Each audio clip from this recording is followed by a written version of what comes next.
shit out the question. Kyle can't call 144, we got the wrong number. Keep talking, I'm deep stroking revenge, she a grown woman. Get 2 Glocks, fully loaded nigga, I call him dumb and dumb. What's wrong with him? He should've known better, he must be on something. Hey, it's Mr. Bring me back that cup, niggas know they in trouble. Look around, little nigga, you see my breath, we think was a mother. Red letters got me waiting on the thing, Lord, we ain't no priest, I want the word to burn, just like Arthur Flip. I asked my Lord when we get that power, he said time to show. Took that first step like a man, I ain't no child no more. I did that glow. Humble, I don't like the boast. They know it ain't 144, they don't come close. Let's see who wanted the most. I'm from a city where they blitz, they'll rob you quick. Ask a God out DC about that shit, we both came up with trick. I remember when I was lost and on the wrong path. Lies that I told my mother, lies that I told my dad. Remember I walked in the house, he seen all the stress on my head. Called you about that robbery after school, I knew what I did. Victim of peer pressure all along, I guess I was scared. I saw the nigga tell Miss Graham that crack, I should've killed her. I understand our oppression, when she died it was heartbreaking. About to take a trip to Newtown just to say I'm sorry, man. This the only family I gotta play to win. These are for my children, so they ain't victim of they sin. Glory, cause I chased away that demon, try to take my kin. Can't taste that pleasures with a vengeance, he'll be back again. Niggas move by emotions, I'm a soldier, I can't comprehend. There's no when Satan put that pressure on him, he'll probably been.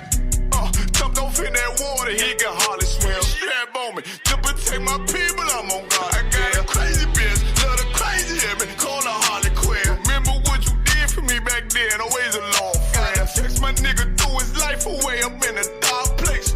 You supposed to be right here with me, you chose the wrong side. Wasn't always friends, we locked in after no, I can't go like that, my lord, no, not this time. I am the rebel, ask about I been the rebel. Niggas ain't never been on my level, they must got the wrong impression. All my fears, and salute my lord, I took my check. Go through all this, just to drop my sword, that shit out the question. Kyle can't call 144, we got the wrong number. Keep talking, I'm deep stroking revenge, she a grown woman. I get 2 Glocks, fully loaded nigga, I call him dumb and dumb. What's wrong with him? He should've known better, he must be on something. Hey, it's Mr. Bring me back that cup, niggas know they in trouble. Look around, little nigga, you see my breath, we think was a mother. Red letters got me waiting on the thing, Lord, we ain't no priest, I want the word to burn, just like Arthur Flip. I'm trying to start this fire, but I'll be patient, Lord, I'll be still. My enemy took a turn for the worst, that shit gave me chill. Certified property, A1 Western, he don't fit the bill. On the call, cause next season wear soldier circle on the field. I said we gon' teach him all to run, we gon' teach him all to kill him. If you can't go to him alone, then you ain't in this shit for real. I.S.U.P.K, you get them orders, what you do, how you keep your cool, how you find the truth. I said some niggas told me some real shit. When YAHANNA said, God ain't 50-50, he revealed. Then Muhammad said, you had these little things, you get the kill shit. I was lost, I thank the Lord, he put that zeal on me later. Don't say that, hold up, fuck that. I thank the Lord, he put that zeal on me later. So I got niggas up on Willow Road and still owe me a favor. It was a nigga up on Bear Road putting me on case. Shit, I know a nigga up on Stain Road that shoot nice like little baby. Could've went crazy, you think you the one with trauma, huh? Nigga, please, I was with them boys in the hood, just like Jordan did. Some shit I ain't gon' never tell, ones that know it's God in me. Why I get that mercy, Lord, don't know why you guarded me. God, I know you love me, you saved my life that night on New Year's Eve. I was out there riding with them demons like a dinner thief. Lord, I'm still trying to change, please don't bring that darkness yet. It ain't hard to battle with me, but I am the wrong one to tell. I let some brothers down to this day, it's my biggest regret. But I know the self I took forgiveness is a bigger flick. The only reason I made the call, only reason I confess, so I can ride and watch the world burn, just like Arthur Flip. I am the rep, hold on.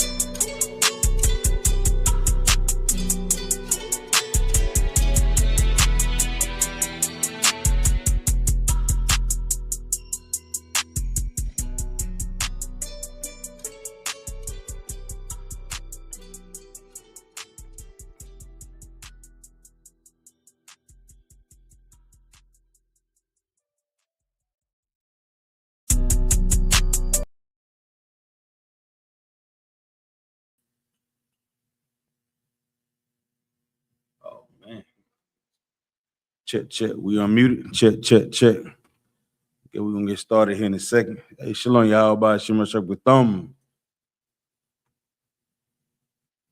Margo, can you hear me? Okay, Shalom, Yahawanna. Shalom. I said we live already. Let me see.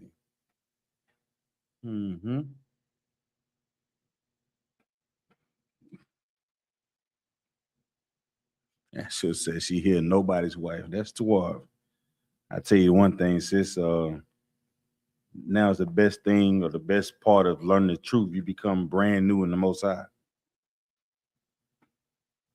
And you become a sister of the school. You become and then as being a sister in this school, you have new brothers and new fathers that teach you the things that we never learn in the world. Oftentimes, we never learn the truth of the Bible in this world. We never learn it. So, welcome home, sis.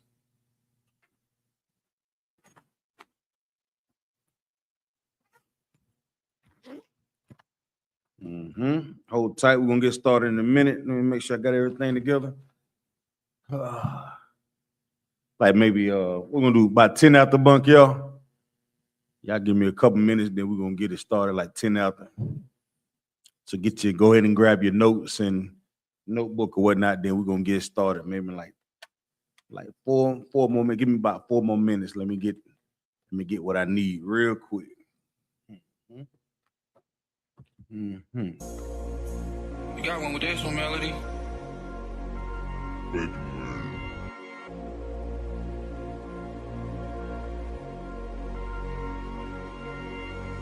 Middle finger to the world, screaming we the ones. Just give me the mission, watch I get it done. She say I'm on her mind, she want me on her tongue. She know I'm in a call, she still gon' give me some. Yeah, I can take a loss, but I ain't taking none. They say it's real smoke, well I got plenty guns. I had to shake them off, who them hating ones. Ain't getting nothing up, nigga, watch I get it done.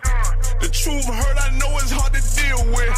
Bitch took all my emotions, I can't feel shit.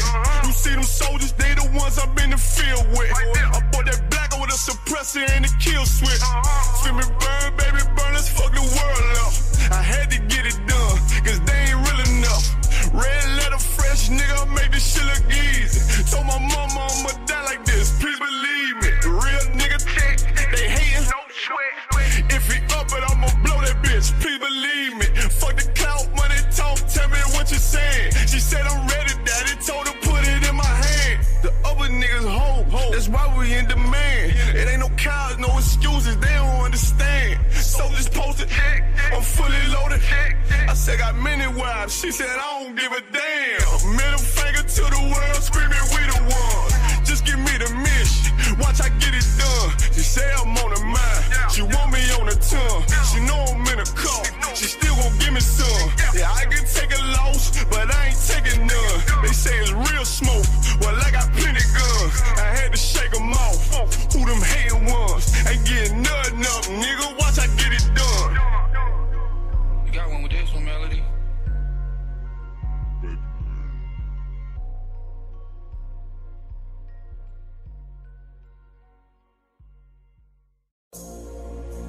You got one with this one, Melody?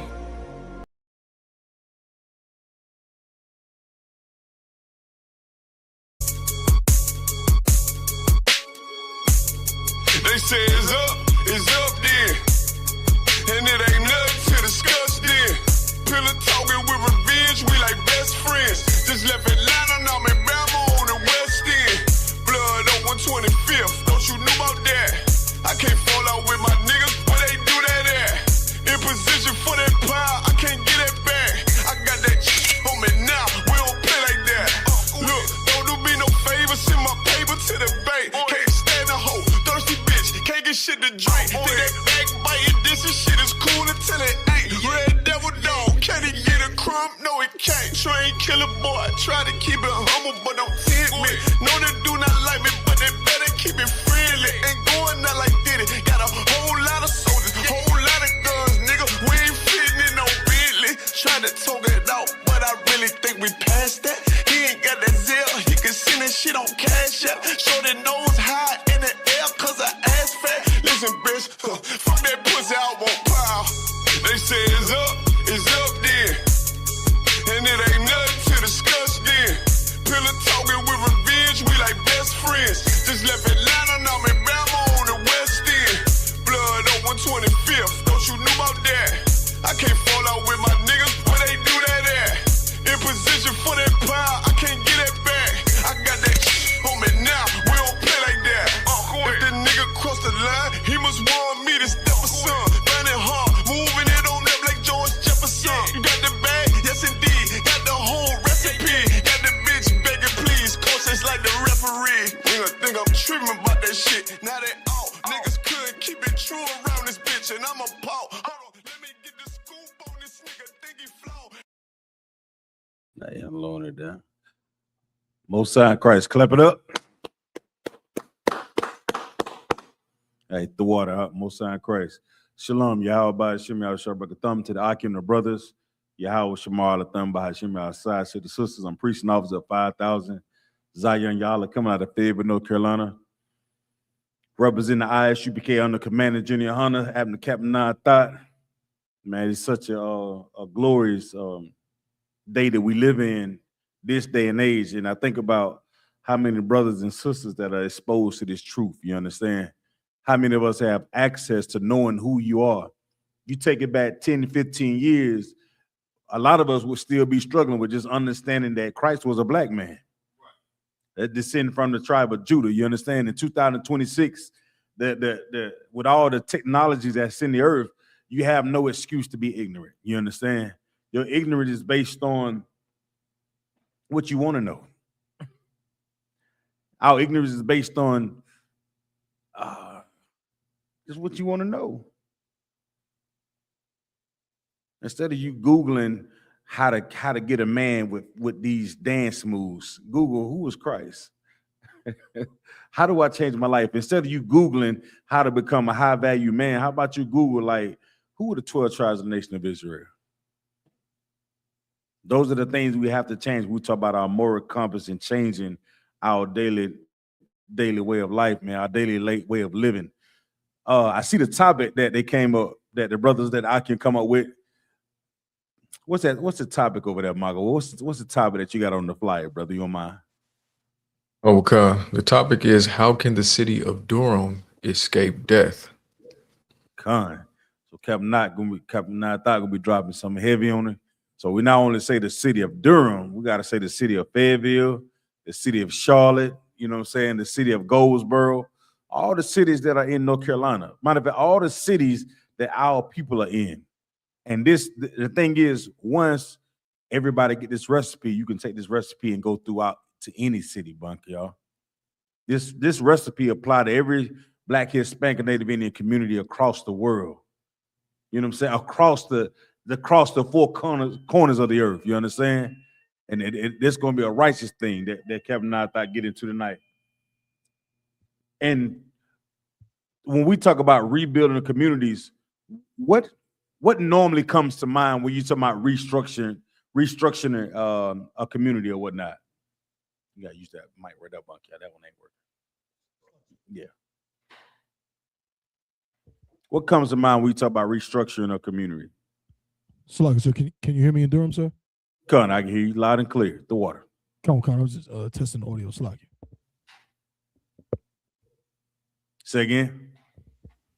Slugger, so I was just making sure the audio was Tawab in Durham, sir. Slugger. Anybody want to take it? When you talk about restructuring a community or a city, what do you have to do? What would be the first thing you have to do? What are some of the key factors in restructuring the community, Baba Kashaw? Like the other one? Come on. One of them that comes to mind is getting new leadership, or at least choosing the leader. Let's say righteous leadership, okay? Okay. Because every year, every 4 years, they vote in a new president. Yeah, it's on rotation, so we have to say righteous leadership. What else, Baba Kashaw? Mm-hmm. What else? Rebuilding infrastructure.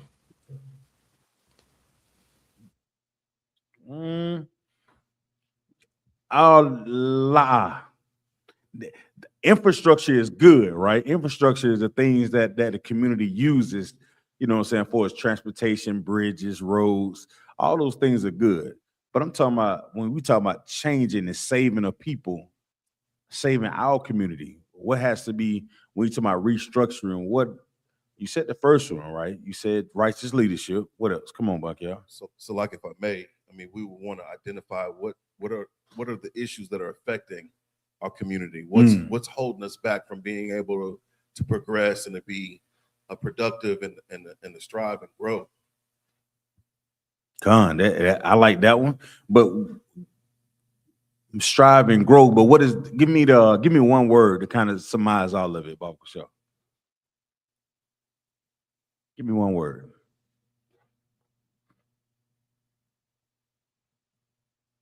Unity. Yeah, we got to be unified in what we're doing, right? No, I'm just saying. As a whole, I think everybody sitting back waiting for the answer. It's 1,000 answers. You understand?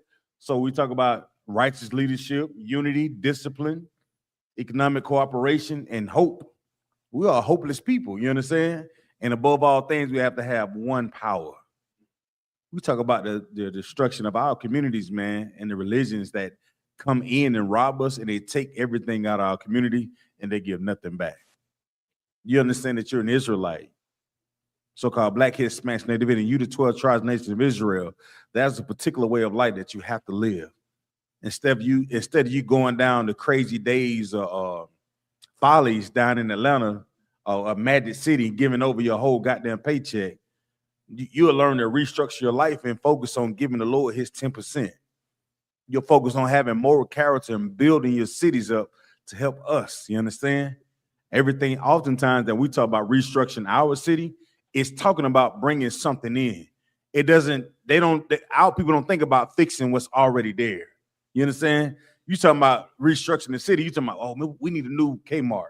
We need a new Walmart. We need a new, Target. You know what I'm saying? These are things that often cross our minds, but we don't talk about the things that we need to restructure as a whole.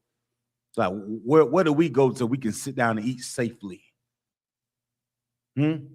We seen an increase of sisters start going out to these nail salons. Like these are the things that they go to schools for cosmetology. What's the other thing they do? Esthetician, right? But after they graduate and they put all this money into going to school, how many black businesses that are prevalent in our communities that they can go take that education that they had or that formal teaching and sit down in somebody's shop and grow a business? All these backyard barbecue cooks that we have, nothing wrong with it, but how are we restructuring so we don't have to go outside of our community? We can build within. You understand? So what's the Mr. Tenderism guy? They made fun of Mr. Tenderism, and we find out he in the back of some oppressor damn joint cooking up all the food and getting no credit for it. Zero credit for it, right? So we talking about, first of all, you got to understand that we serve one God. Yahweh, his name. You understand? You got to understand we're the Lord's chosen people.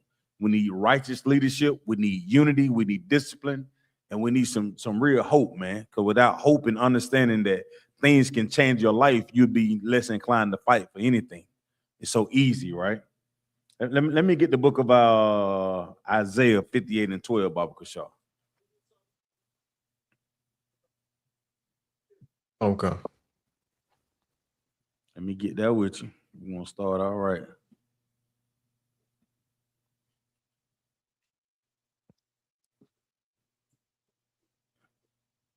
You got it? Okay. This is the book of Isaiah, chapter 58 and verse 12. And they, Salakia, and they that shall be of thee shall build the old waste places. This should be what? They should do what now? Build the old waste places. Go ahead. Khan. Thou shalt raise up the foundations of many generations. And thou shalt be, Salaki, and thou shalt be called the repairer of the breach. the restorer of paths to dwell in. So what is this saying? So Salaki, so this is saying that will rebuild the places that have been destroyed, for lack of word. I tell you what, go back to read verse 11. I want you to read it, okay? Try to read it. Don't think about it, just read it. Let it flow. Okay. All right, come on. This is the book of Isaiah, chapter 58 and verse 11. Now we talking about restructuring, right? Restructuring our communities, right? Everybody pay attention. Listen, go ahead. And the Lord shall guide thee continually. And who shall guide you? The Lord. The Most High Power shall guide thee. Now, how many of our people as Black, Hispanics, and Native Indians are led by this truth? How many of us are making decisions that actually when we read the Bible, we're gonna understand what's actually being read? First of all, we don't understand what's being read. We don't know how the Lord want us to follow him, because the Christian church says one thing, and a lot of the things that they say are not even in the Bible. So we've got to first start with understanding who the Most High is. If we're going to be led by following his spirit and following his law, following his word, we got to understand that the people that we've been instructed to listen to have no idea about what the Most High word is. We have to start there first when we talk about saving the city of Durham, saving the city of Fayetteville, saving the city of Charlotte, Greensboro, Goldsboro. We have to understand first that the people who supposedly lead us do not understand the word of the Most High at all. We got to understand we have to follow that power that continuously guide us, right? Read on. Okay. And satisfy thy soul in drought. And do what? Satisfy thy soul in drought. Satisfy what? Thy soul in drought. So what is this saying? How do the Most High guiding us continually satisfy our soul even though we're in drought? What is a drought, Baba Kusha? What is a drought? Salaki, it's when a place is has no water. It's very dry. What else? When things are missing, there's not enough of something, like during COVID, when there was no toilet tissue inside the stores. Right. There was so the scripture says, and satisfy thy soul in drought. How would the Most High satisfy our soul in drought out? How? What is your soul? What is your soul? What is a soul? According to the Bible, what is his soul? Come on, Akin. What is the soul? Salaki, it's the portion that makes us who we are, that gives us our spirit, our personality. Spirit. Okay, I'll take spirit. I'll take spirit. Yes, spirit is the word I would take for soul. So when we talk about following the Most High, what type of spirit should you have? Let's do this. What is spirit then? Let's do that. You said soul, then you say spirit, but what is spirit? Let's do that. What is spirit? Like it's a vibe or like an energy. All right, so give me the U.P.K. official breakdown of knowing what a spirit is. So there's no gray area. There's some Christian out there is thinking some spirit is boogly, flying around in the goddamn sky and jumping out of closets and scaring the shit out of you. You know, oh, that's spirit. Some Christian church, somebody walking around and shouting and spitting all over the goddamn place and jumping over pews say that they got the spirit. So what would the spirit be if you know for his U.P.K. Baba Kershaw? Lucky, I don't know the official breakdown, but I could take a shot at the other one. Come on, let me see what you got. That's what we're in class for.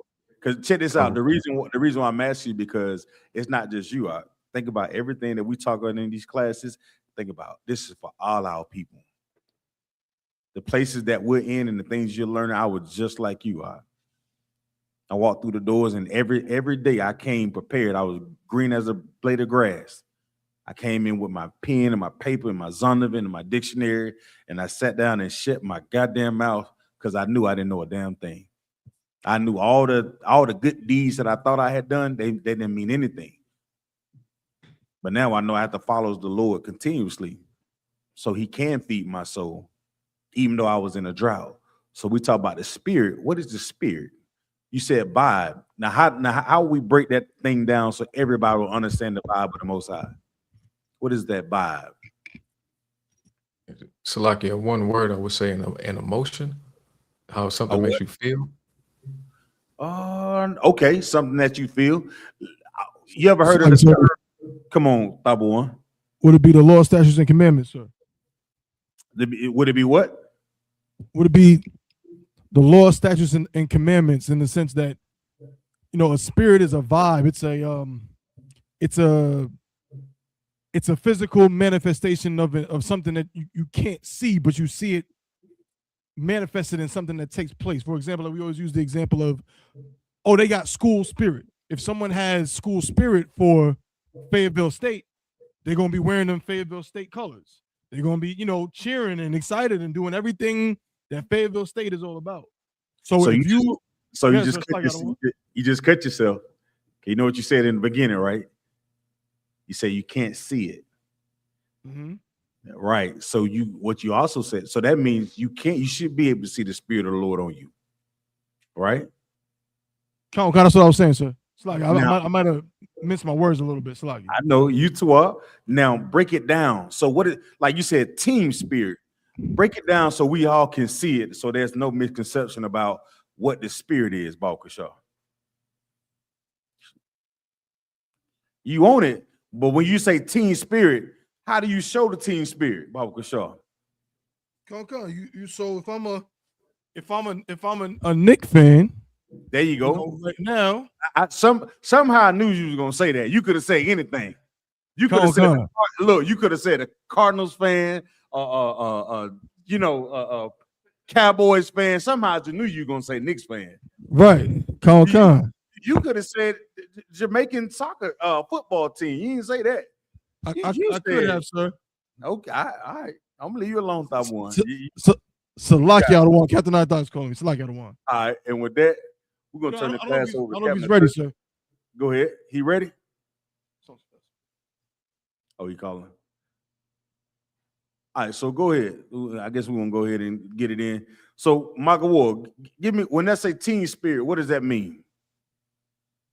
It means that you show your support for what that team stands for. So you wear the jersey, you say the chants, you know, you sing the songs, and you know.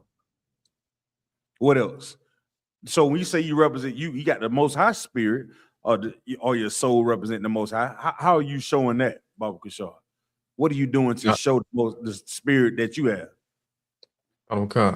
Not so following the laws. So not eating pork, not smoking cigarettes, not killing my brother, not not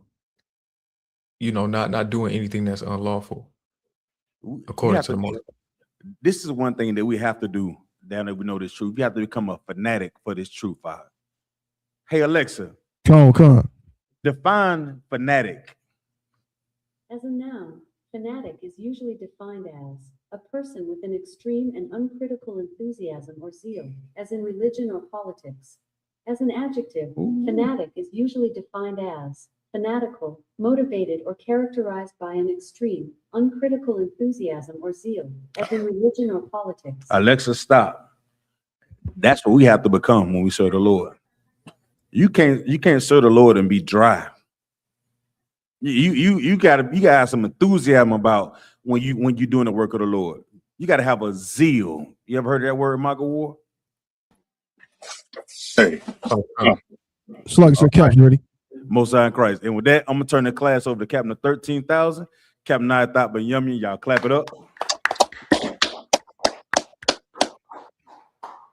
All right, Akim, how y'all doing? Swap, sir. How y'all doing? Y'all good? Con.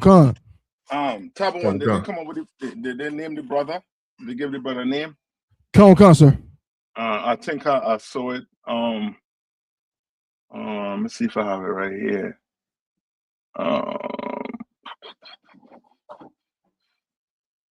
Hold on. Is his name Robert Harris Jr.? Con, sir. Yeah. And did they say where he died from? Did he give sir. the autopsy yet? No. Okay. Sir. And he a brother, right? I know that junior. More likely he's a brother. Did it show a picture of the brother of the person? I'm looking for one right now, sir. I don't believe so.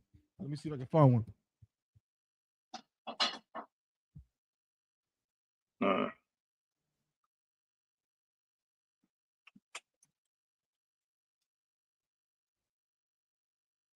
Okay. All right. So,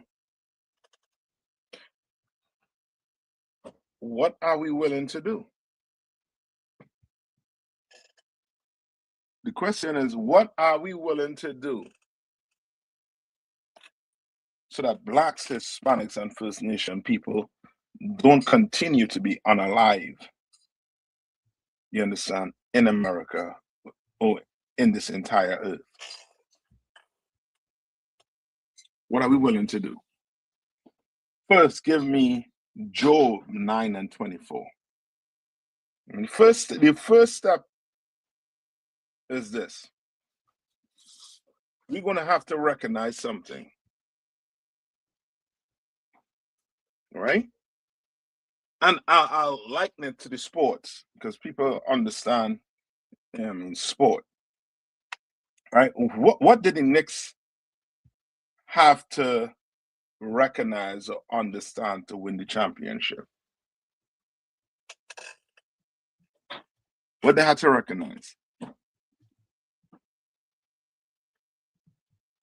Anybody? Online? Oh, Salagi, sir? Uh-huh. I mean, I'll just, take a educated guess. I mean, they had to recognize that they were capable of winning it all. Yes, but there's something you gotta recognize in sport. If you play sport, you gotta recognize something before you get on the field, before you get on that court. Salaki, sir. Mm-hmm. That when it's two different teams that's going to be on the field, or two different teams, you know what I'm saying? That's So what mindset you're coming on the field or the court with?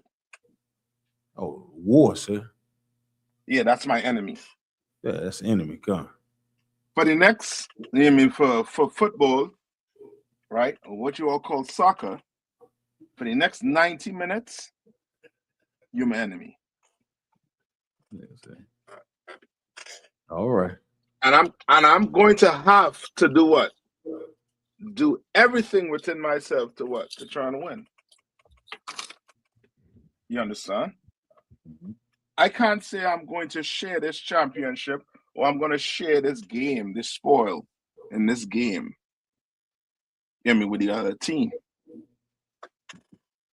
And I'm playing. I'm playing to win. I'm what you call what? Even in the amateur game, you still play what? To win. You understand? Like, first, Black people have to recognize what team they're on. That's the first thing we got to recognize. What team are you playing for?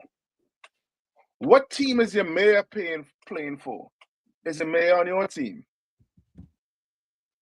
You understand? Is your alderman? Are these politicians?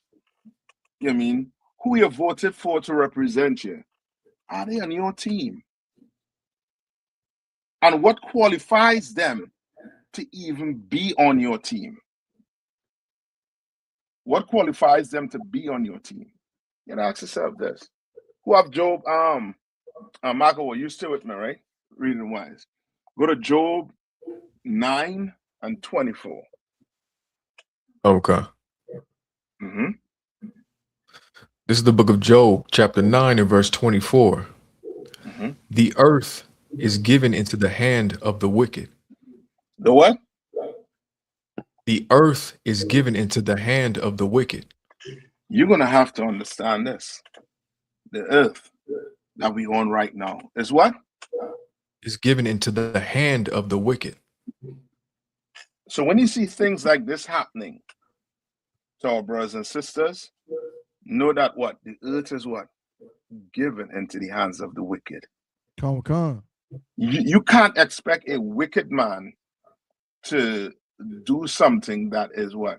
Right. He's wicked. You understand? You're gonna have to know what team you're playing on. You think the what's the guy named Giannis? I give him his name. The dude over the county jail. Hold on, let me pull up. Giannis, I give him a sheriff. What's his name? Y'all know who I'm talking about? Come, I just seen it, sir. Salaki. You talking Hold about Sheriff Burkhead? Yeah, Sheriff Burkhead. Who team he on? Who team he's on? Like, okay, now today you're gonna understand why white America do not want you looking into your history. They don't want you digging around. You snooping around your history. But once you start snooping around your history, you understand? You're gonna start to wake up and recognize, well, I was playing on the wrong team all along. Come. Some of us quick to recognize that what?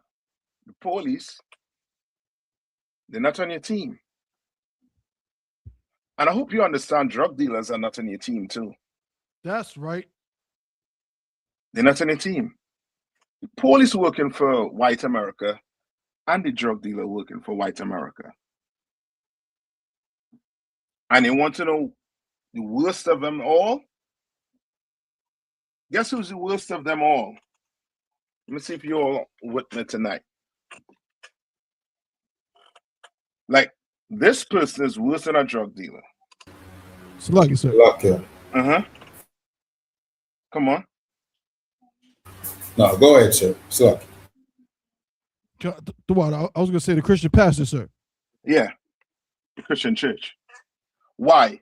Because the Christian church does not what? They don't think they're doing anything wrong. Don't think. Like, it's clear as day we could see that, I mean, drug dealers are the worst thing you could have in the community. Why? Because the drug dealers destroy your community while getting rich. Just like who?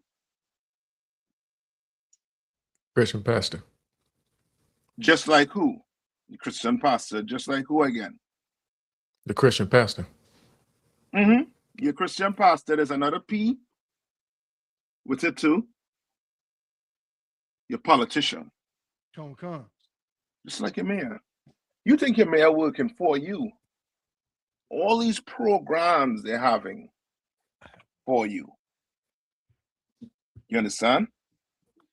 When that has never worked for Black America. That has never worked for African Americans. That have never worked for Negroes in America or outside of America. It has never worked. I'm going to show you what worked. I'll show you what worked, right? Give me Ecclesiasticus 40 and 28. And Tabon, you have any you have an article on the brother that passed? You wanna pull it and read? You understand? Come, so I got an article. And this is not just for Durham. Durham, we are not the only city that have what? Black people in it. And we're not the only city that's reeling from the injustice and the oppression of the system. This is happening in every city in America. Every city where Black people are, we're being oppressed. The brother that just got 35 years, 35 years, you give a young brother. You understand? Like, people think it's Black people's fault. We're not trying to get you to see It's not your fault. It's not your fault. Come on. The earth is given into the hands of the wicked. The white man is the devil the Bible speaks of. That's right. He is the wicked on the face of the earth. And he is that person that have us in total what? Confusion. Total confusion. Where do you think Christianity come from? You ever asked yourself what religion was Moses? You ever asked yourself what religion was Christ's disciples? They were called Christians. Why? Because Salaki, because they were mocking them for following Christ. Not so much mocking them for following Christ, but that's what you call a person who follow Christ, a Christian, right? That's a true follower of Christ, a Christian. You understand? No. Oh, God. No. Are you saying that that was their religion? No. That's just what they call people who follow Christ. You understand? The white man went and created religion. These other nations had to create religion. You understand? So that they could hide who they really are. Go ask Wayne Gacy what religion he was. Wayne Gacy was a Christian. You all know who I'm talking about, right? Come. Right? The clown. The one that was what do you call him? Was a mass murderer. You understand? Oh, what about Donald Trump? What religion do you think he belonged to? He's a Christian. Celebrate Christmas birthdays just like Christians do. That's what I'm asking you tonight. What are you willing to give up? What are you willing to do to get justice for all our brothers? You understand? Cyrus Belton. What's the brother that's that they put in jail for 35 years? What's his name? Carmelo Anthony. Carmelo Anthony. And this brother, Robert Harris Jr. What are we willing to do to get justice for him? You have it there, tab 1? Come on, sir. Go ahead and read it. Read some of it. Come on, sir. Durham County detainee dies after being found unresponsive in cell. Durham, NC. A detainee at the Durham County Detention Center died Friday after being unresponsive in his cell, according to the sheriff's office. Sheriff Clarence F. Burkhead said the individual was discovered unresponsive earlier in the evening and was transported to a local hospital where he later died. The individual. So the individual don't have a name? Give him a name. Come on. Robert Harris Jr. was found what? So like, sir.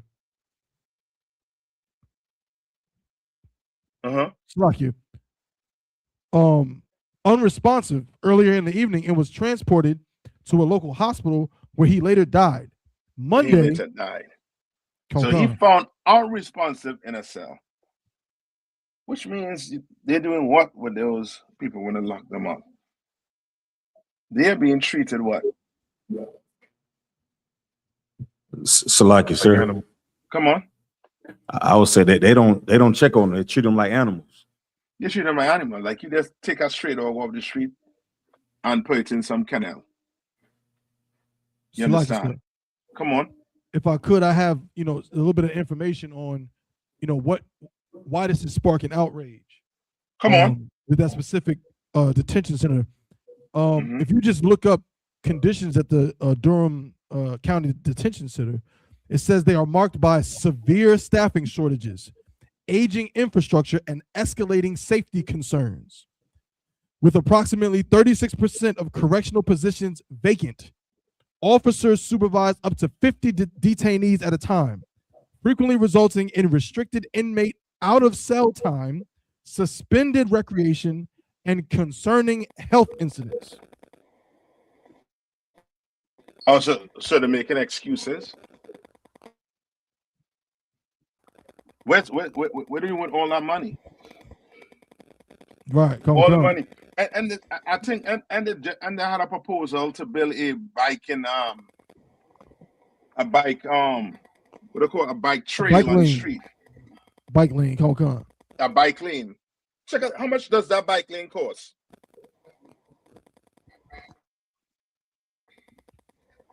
And that's why we say the earth is given into the hands of the wicked. Come.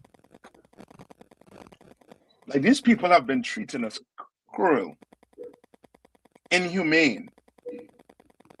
And then they go get one of us and then put their faces up like if they what? Like if they're one of us? No, they're behaving just like who? What did Christ say? In John 8:44. He said, ye of your father what? The devil. You understand? These Uncle Toms that are up there in their seats, they behave just like the oppressor.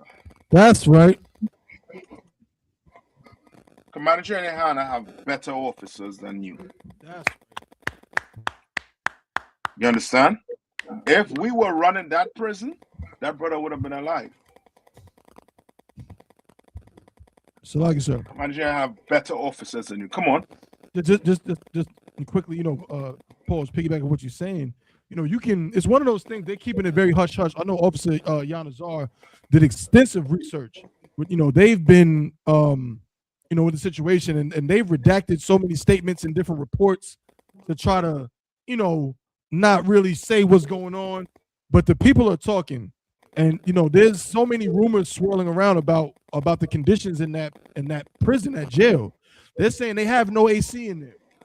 That the AC has not been working in that facility for some time. You got people having seizures because there's no AC. You know what I'm saying? And then at the same time, and there was an animal shelter that I'm reading about that with about 50 dogs that were taken into foster care by volunteers, and they installed huge industrial fans for the dogs to keep the dogs comfortable and okay. Yeah. They haven't done that in the Durham County Jail. No, because to the white man, his dogs are better than you. That's right. You understand? His dog can't talk back and say you're the devil the Bible speaks of. You understand? Con. Dog can't go down to the police station and say, you know what? I'm filing a report on my master because he been doing me this, that, the other. Can't. You understand? Con. But black people, we for sure could make this white man hear us and understand. And I'm going to give you a hint. Do you want to say? Right? America and Iran was fighting a war. Right? Con. They signed an MOU, which is a what? A memorandum of understanding. And they say what? They cease all what? Hostilities.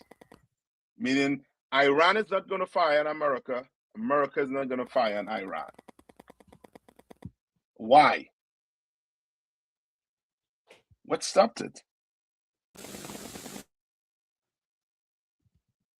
What stopped it? What do the heathens know that we don't know?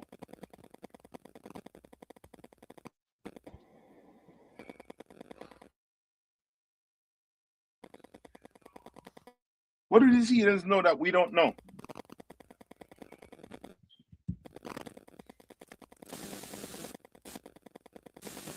Salakia. Come on. That it'll affect their money too much? My man. That's it. It's simple. The white man is a base creature.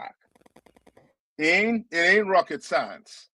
You F with his money, and now you could bring him to the table, and now we could discuss The next move. What you want?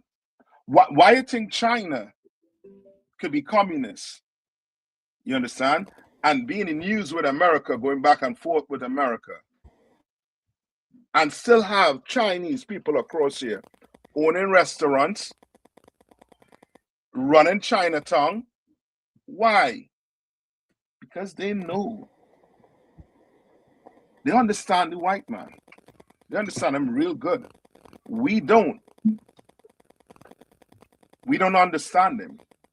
Why? Because of our leaders. Come. Our leaders want his money over their people. So your mayor won't take money from the oppressor to do what?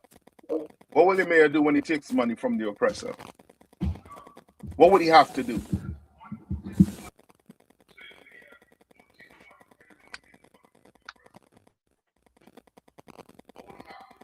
What would the sheriff have to do?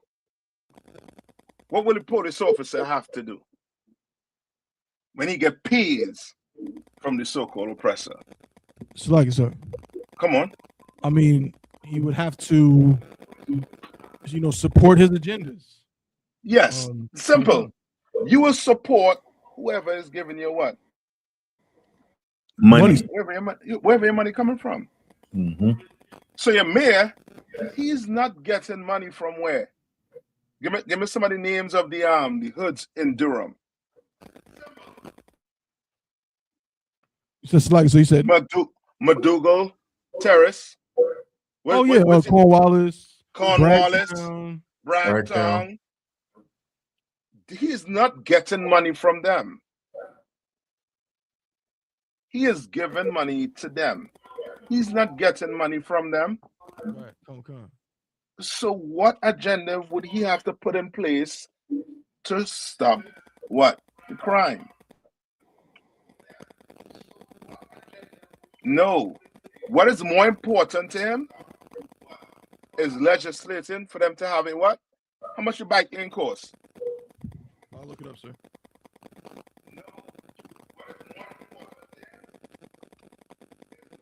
Find out how much that bike lane costs.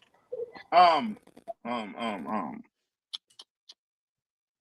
looking it up right now, sir. Yeah, I know. Like it, sir. Come on. Bike lane costs can vary.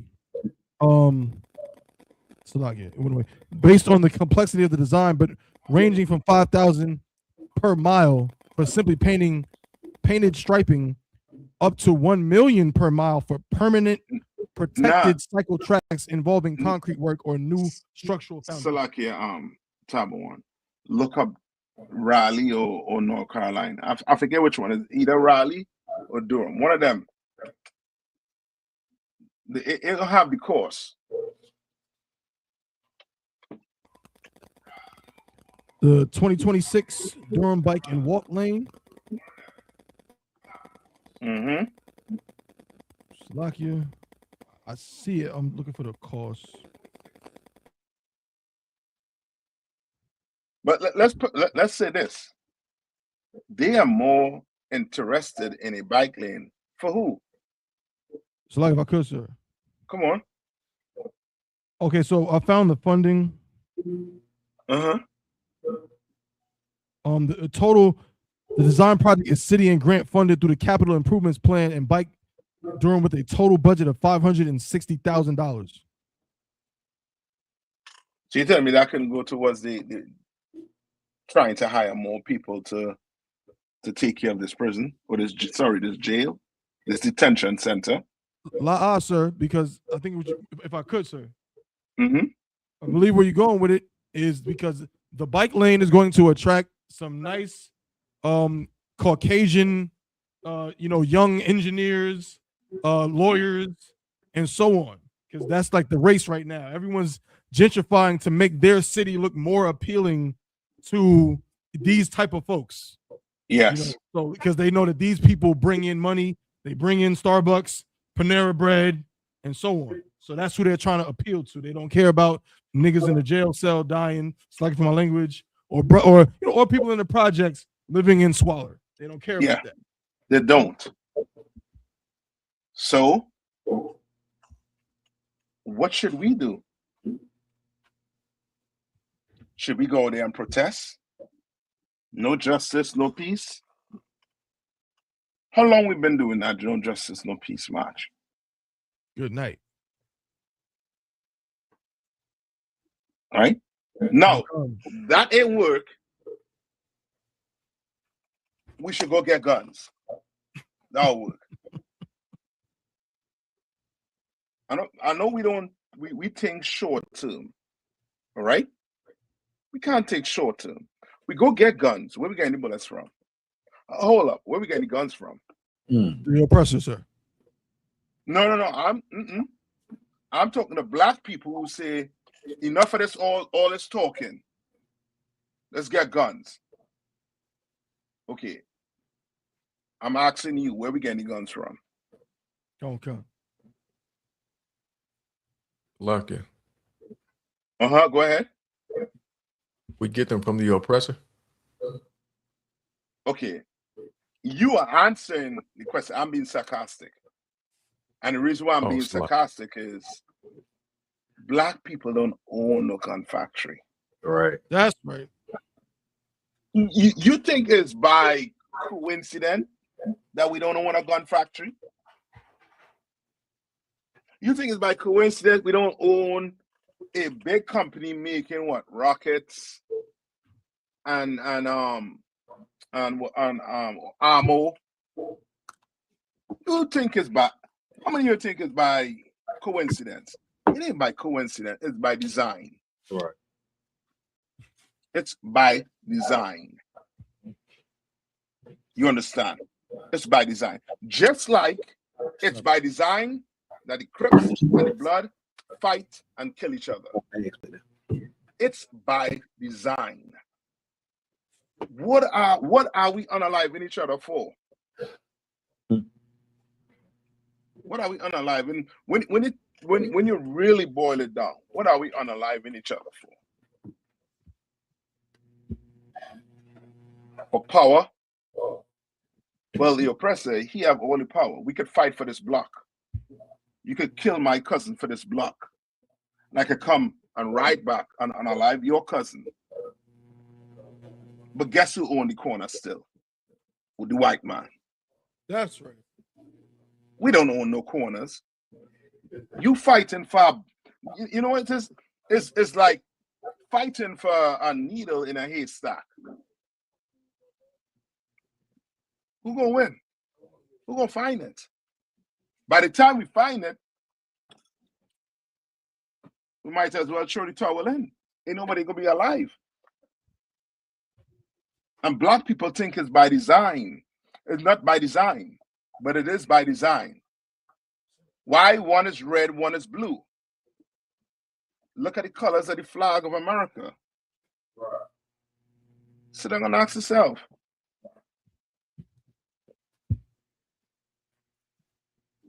While we fight and unalive each other, he is in the Middle East,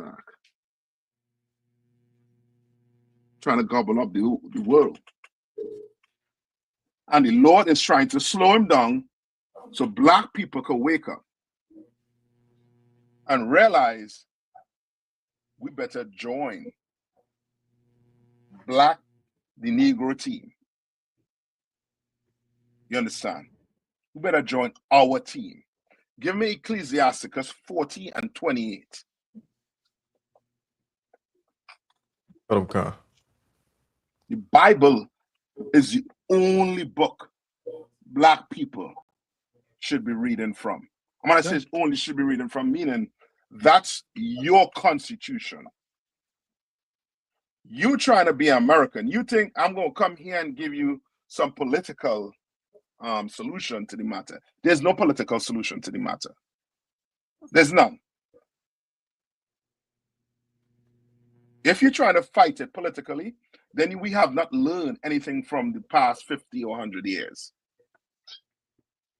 There's no politics that is going to get black people out of the situation we are in. That's right. You want Robert Harris? Yeah, I mean, my condolences go out to his family members. You want him to be the last? You don't want him to be forgotten like Cyrus, like Carmelo Anthony? You want them not to be forgotten? Then you're going to have to be willing to do something. That's right. You're going to have to be willing to do something. You understand? Your Christian pastors are not coming out and giving us the solution. And the solution is right in the Bible. It's been in the Bible. Read this. Okay. This is the book of Ecclesiasticus, chapter 40 and verse 28. My son, lead not a beggar's life. Hold on. He's saying what? Lead not a beggar's life. No, he's saying my what? My son. My son. This is a father talking to his what? To his son. To his youth. To the youths out here. Do what? Lead not a beggar's life. Don't lead a beggar's life. Now ask yourself this question. Which 29 and 44. other nation, which other nationality, meaning Chinese, the East Indian, the Asians, the Arabs, which other nation has ever begged the white man for civil rights? No other nation. But yet still they all prospering from it. From our forefathers getting dogs sicked on them, water hose turned on them, getting their head split with them baton.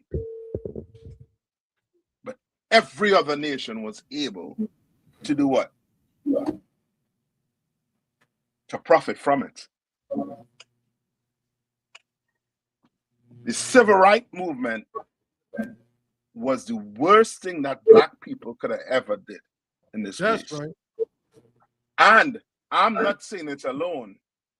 The man who had us go down that road to civil rights, who was Martin Luther King Jr., said before he was unalive by a white man, he said that I have led my people into a burning house.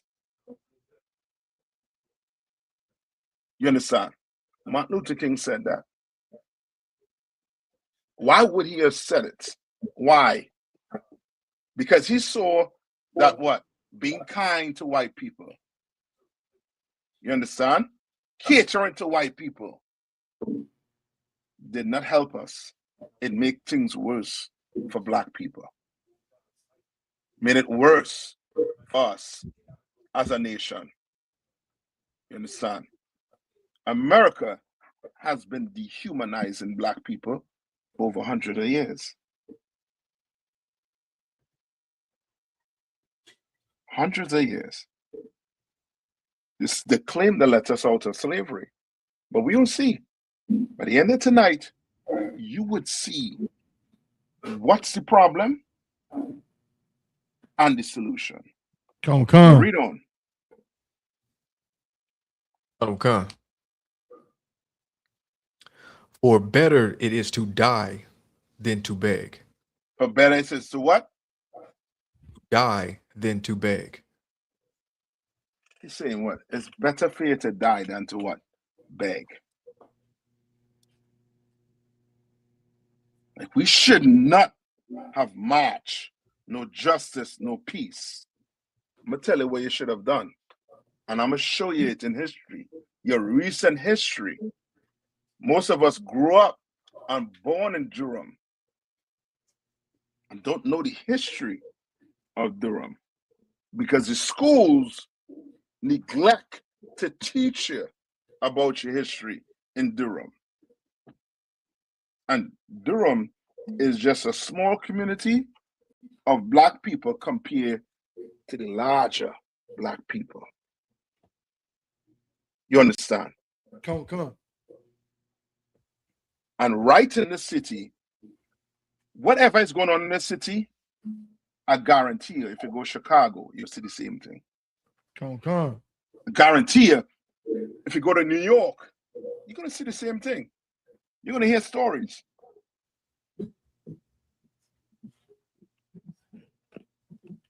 Read on. Verse 29. The life of him that dependeth on another man's table is not to be counted for a life. You want to know why the oppressor look at us the way he looks at us? Because we're begging him for civil rights. That's right. We're begging him to see that we are human beings. When fuck him. That's right. You understand? Damn. To hell with him. You understand? Shouldn't have to beg him for him to see we humans. And then when you're at camp, you hear people saying what? He bleed just like us. I know. But I don't read about his people laying out dead in some jail cell because of neglect. I don't read about his people going to prison for self-defense. I don't read about that. I don't read about his people getting run down and being shot like a dog in the streets of America. And then everybody blaming him for getting shot.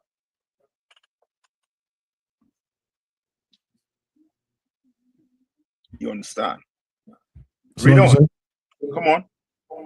So like I said, just real quick, I seen a comment someone made. What you just said just brought that to mind. Like and I think it was a brother who said this concerning the brother that died in the prison. Mm-hmm. He says something to the effect of, "Yeah, see, this is why you don't go to jail. If you just stay out of jail, you don't got to worry about, horrible conditions and no AC." And it's like, of course, we know, our brothers, we don't commit crimes, and we go by the law, statutes, and commandments, and we follow the laws of the land. But there's a complete disregard of our humanity. Yeah. At every turn, it's like we're not even worth, just the decency of. We don't even know what this brother's crime was. Yeah. You know what I'm saying? I'm not sure. I think I might have read it might have been something about robbery, maybe. I don't think it was murder or anything. But it's like there's a lack of humanity when it comes to how people view us. Like, yeah, you innocent until proven guilty, and he was waiting for his time to go get his day in court. Come. You understand? And that same person that asked or made that statement, I would ask him, what about Philando Castillo? Come. What did he do wrong? Come, sir. And then you'll hear, well, that's something else. No, it's the same thing. The brother in jail, he died in a place where you said he's not supposed to be, you're not supposed to go to. And then the brother who was in the car with his woman, a minor traffic stop, going to get what the officer asked for, was shot. So I believe it. Philando Castillo? Yeah. Salaki, sir. Uh-huh.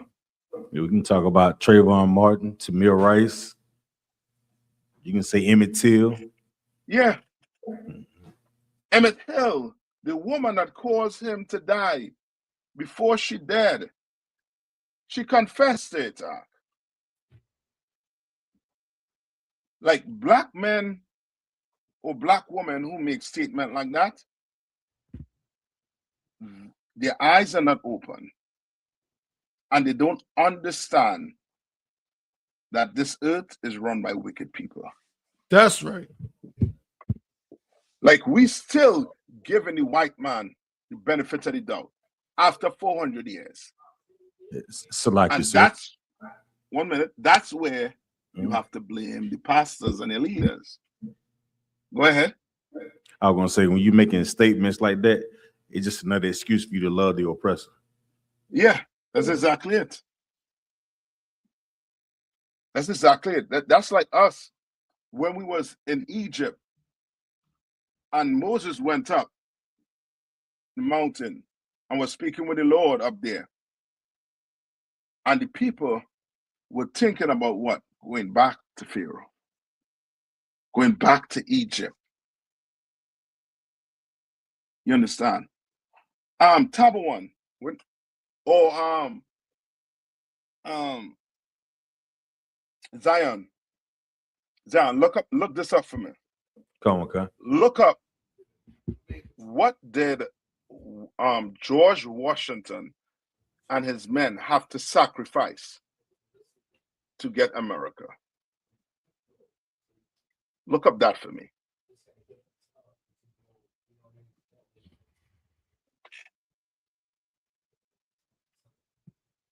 Like, what are we willing to sacrifice? Marco, read on. Okay. For he polluteth himself with other man's meat. He what? Polluteth himself with other man's meat. Because now you're going to take this man what? Meat. And now you're going to have to do what? What you're going to have to do? You're going to have to cater to that man. Your politicians who are being funded by certain organizations, right? Remember, what's the big uproar in America? Political system. Them being funded by what? Or by who? What organization? The Republicans and the Democrats. Who are they being funded by?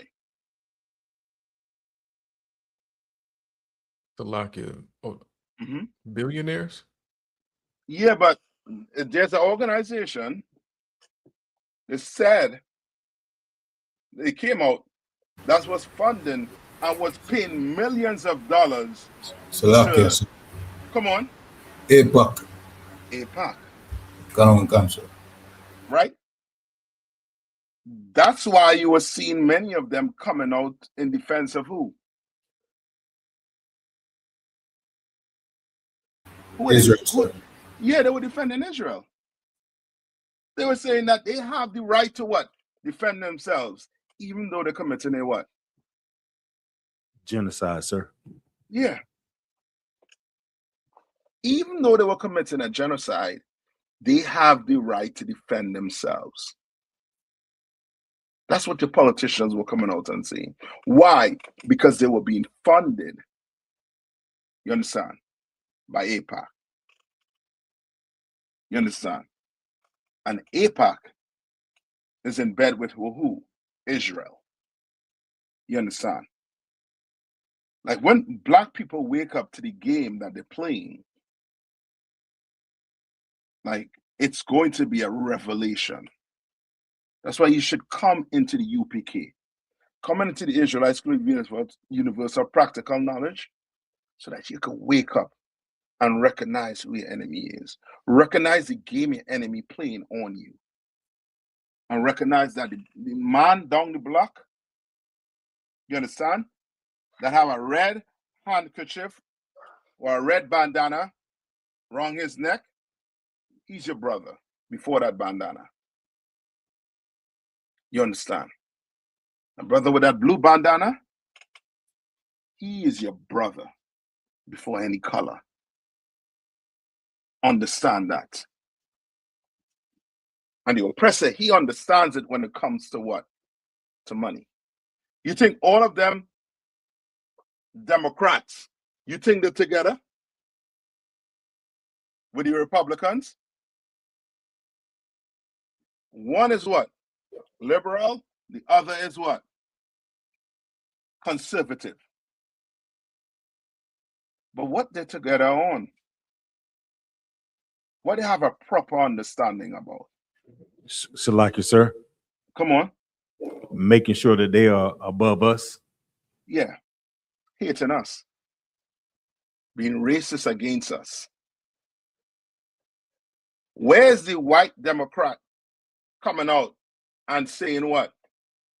You all are treating these young black men unfair.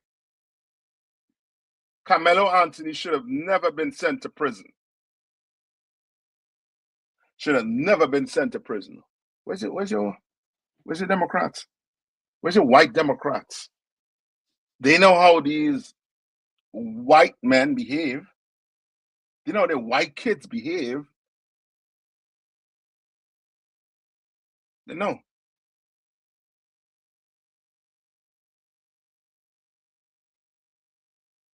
Right. I have a good question. What can gang members do starting today?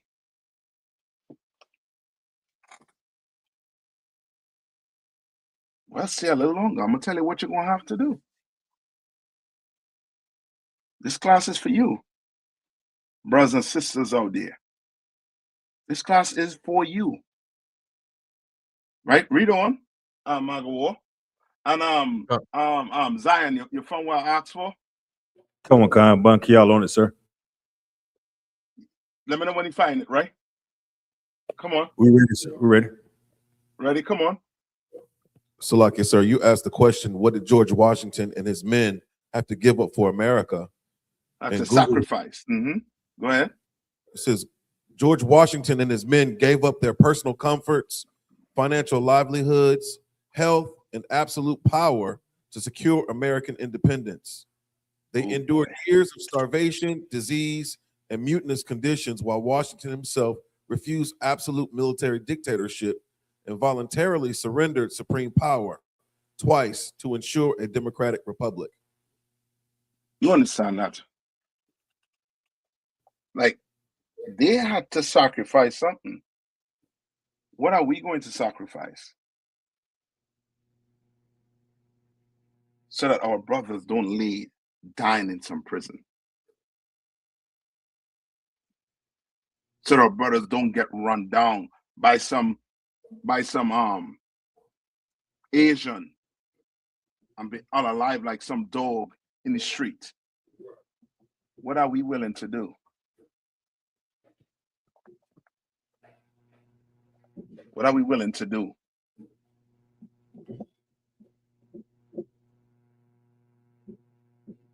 You understand?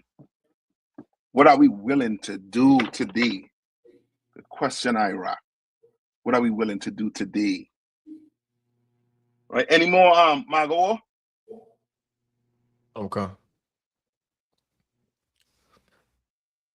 But a wise man, well nurtured, will beware thereof. A wise man will be what? Well nurtured. Meaning you're gonna have to be what? Nurtured meaning what?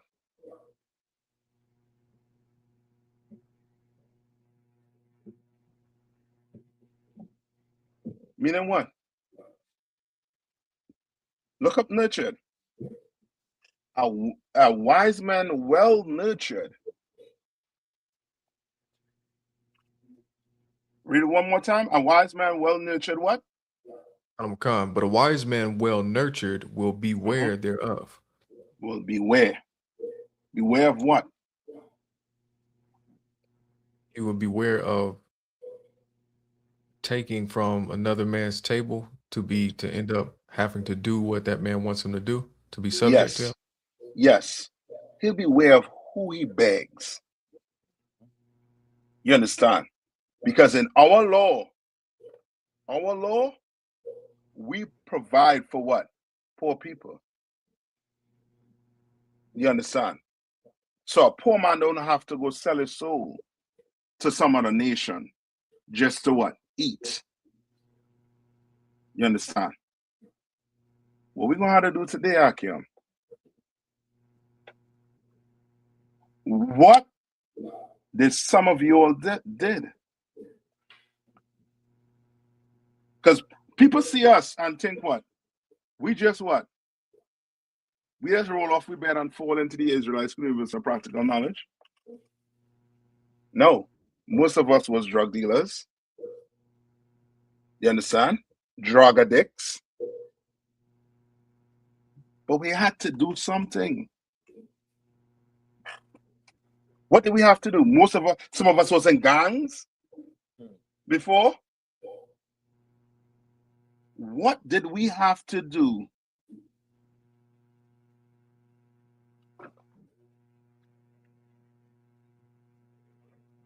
I'm asking a question. Salaki, sir. Come on. We had to give it all up, sir. We had to walk away from it. We had to do what? Yes, we had to change. We had to become somebody brand new. We had to forgive what that brother did us in the world. we have to forgive him. You understand? You're having a hard time forgiving him? You bring it to the Israelite School of Universal Practical Knowledge. Bring your problems here. Bring your issues in here. There's one thing that distinct us from all these other Christian groups is what? In here, your problems get solved. I don't care what it is. In here, you have an ought with a brother.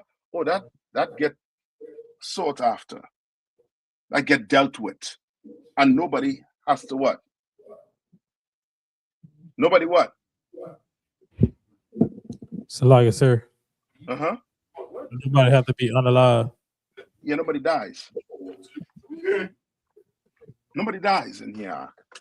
We live in here. We like guns and we love women. And we club, we love partying. Like people be getting twisted and thinking, oh, these are some Christians. No, we read the Bible, but we ain't Christians. That's right. We ain't the Christian you talking about. We ain't part of Eddie Long, Creflo, or T.D. Jakes. We not them. We have to give something up to come in here. All right. Top of one, I also send you something your WhatsApp too. Some things that Yanaza put together to what Yanaza. All right. And you can go through it and read some of the, some of the important things that we need. Because brother, telling you, let me see. Hold on.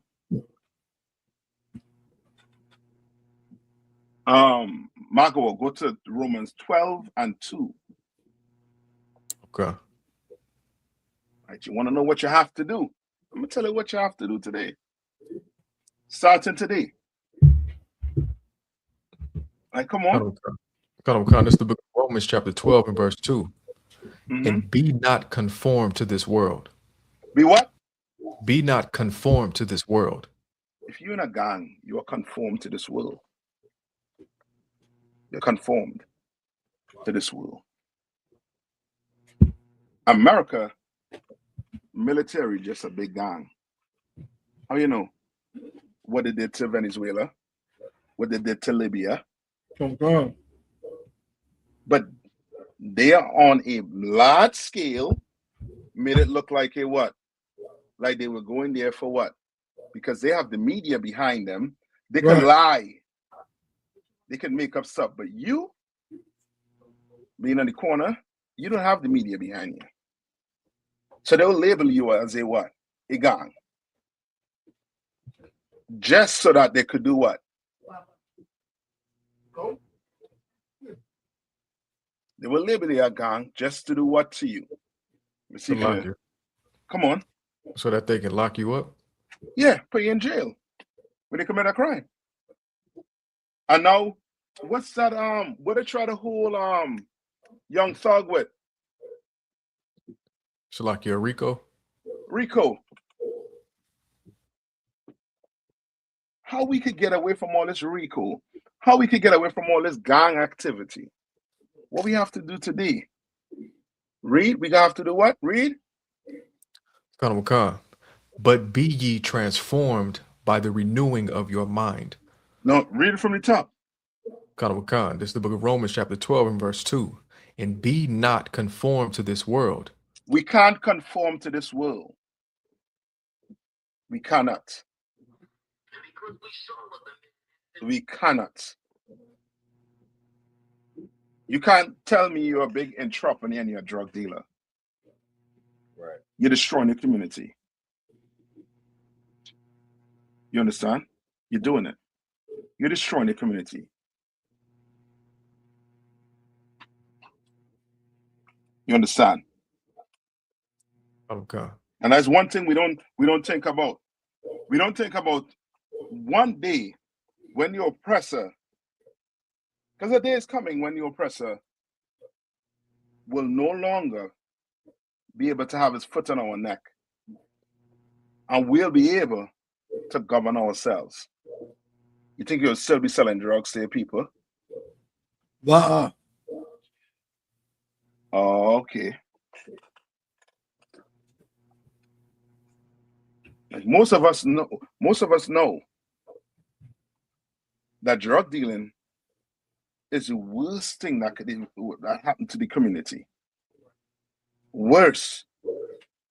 How can you be a drug dealer and you want justice for Robert Harris?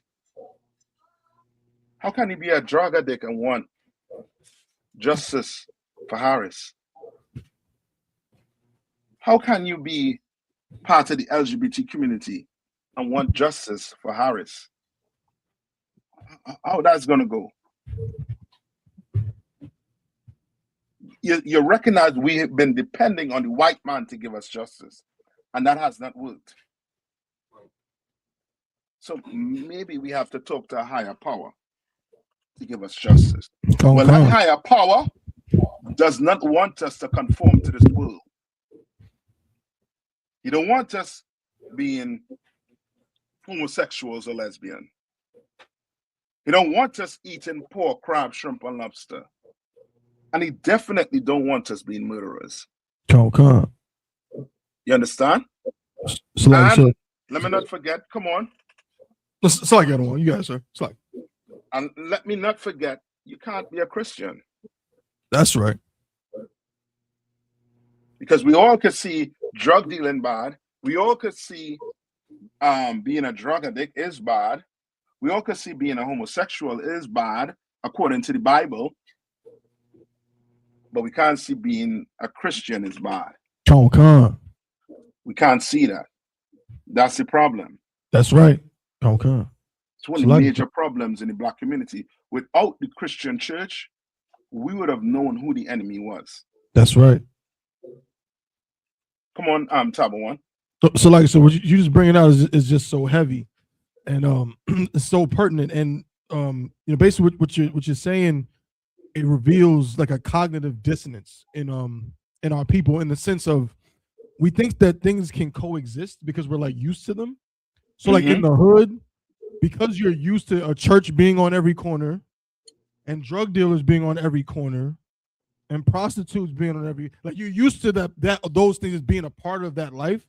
You think that they coincide, that they go together, and so you think they can coexist. I can love my hood. If I'm from Bull City, I love Durham, but I also love that drug dealer. I also, I respect that drug dealer or that sister that, you know what I'm saying, is selling her body or something. You can do both. But in reality, as we learn in I.S.U.P.K, we can't mince words. Like all that stuff is fake. I cannot love Durham and love drug dealers. I can't. I have to hate drugs. I have to hate crack cocaine. I have to hate the sale of drugs if I love my people. No different than, if somebody was to unfortunately SA my niece or something. I can't say I love my niece and then you see me in the picture dapping up the brother that SA'd her, like smiling. Right. That don't go together. I have to be against that if I claim to love this thing. So until we can say we hate the drugs, we hate the prostitution, we hate the murder, we hate that lifestyle of gang culture that teaches us to hate each other. Until we can say we hate those things, then we can't say that we love each other, because we don't. So like, we're just lying to ourselves. That's the change. Starting today. Come on. You're gonna have to hate the things that continue to destroy Black people. That's right. So that Black people can live. You understand? You're gonna have to hate it, Ark. We love Black people so much that we're not gonna celebrate July 4th. That's right. We're not. We love Black people so much that we're not celebrating Christmas. We're not even celebrating with birthdays. That's right. We don't do it. We're going to have to change. The only way you're going to put a drug dealer out of business is by having what? Because drug dealers been going to jail. How many of you watch Scarface? What happened to Scarface? Tony Montana. What happened to him? He got murdered. Yeah. Salakia, sir. Uh-huh. But somehow we think what? I'm better than him. I ain't gonna make that mistake.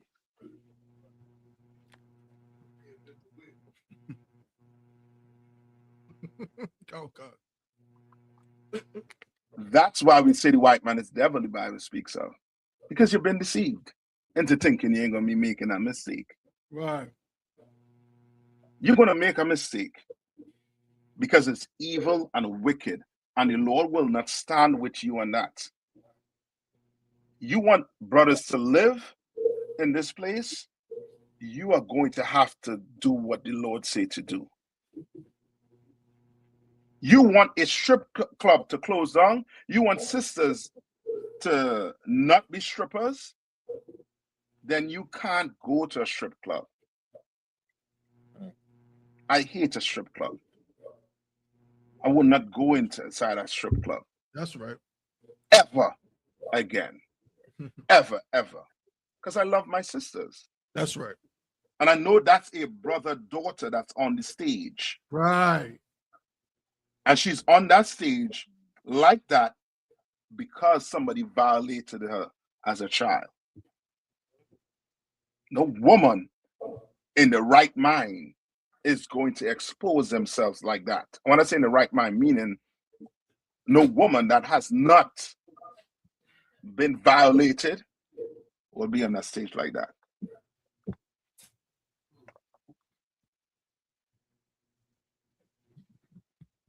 And then you going down there and sitting down and watching that.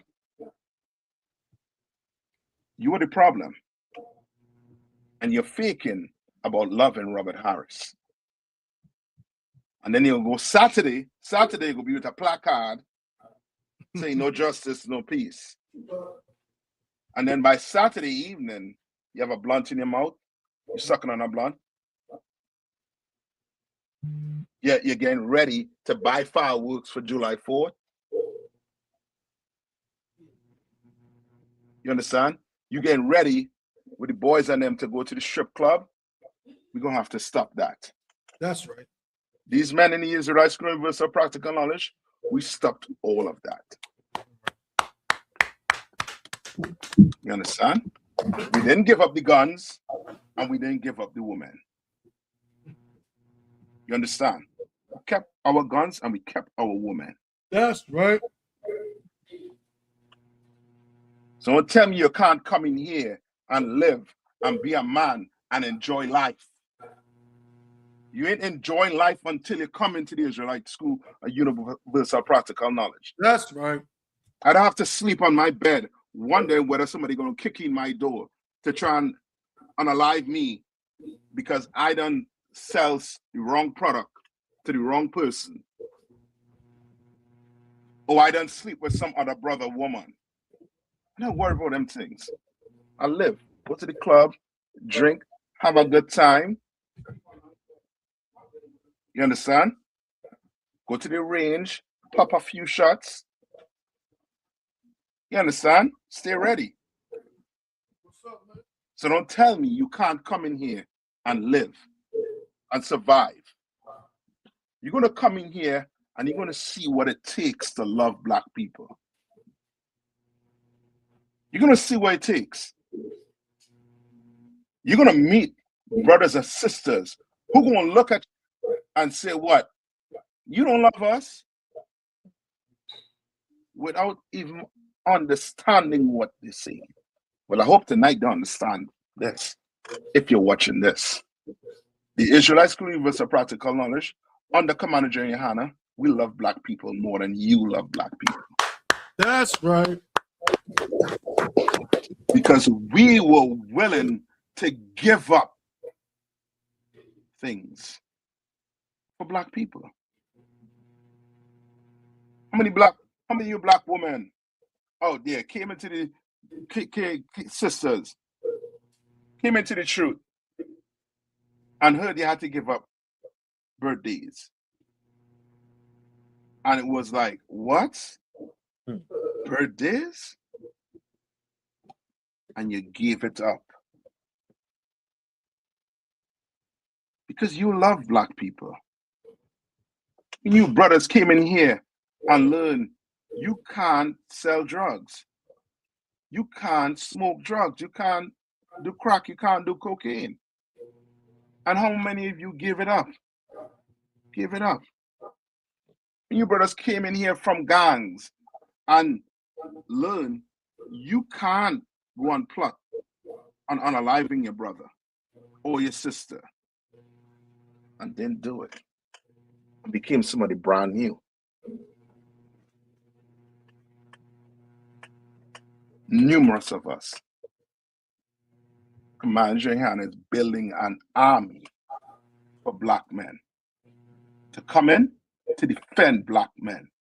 And when I say black men, I'm talking to the Hispanics and the First Nation people also. Right? Give me 2 Corinthians 5:17. Okay.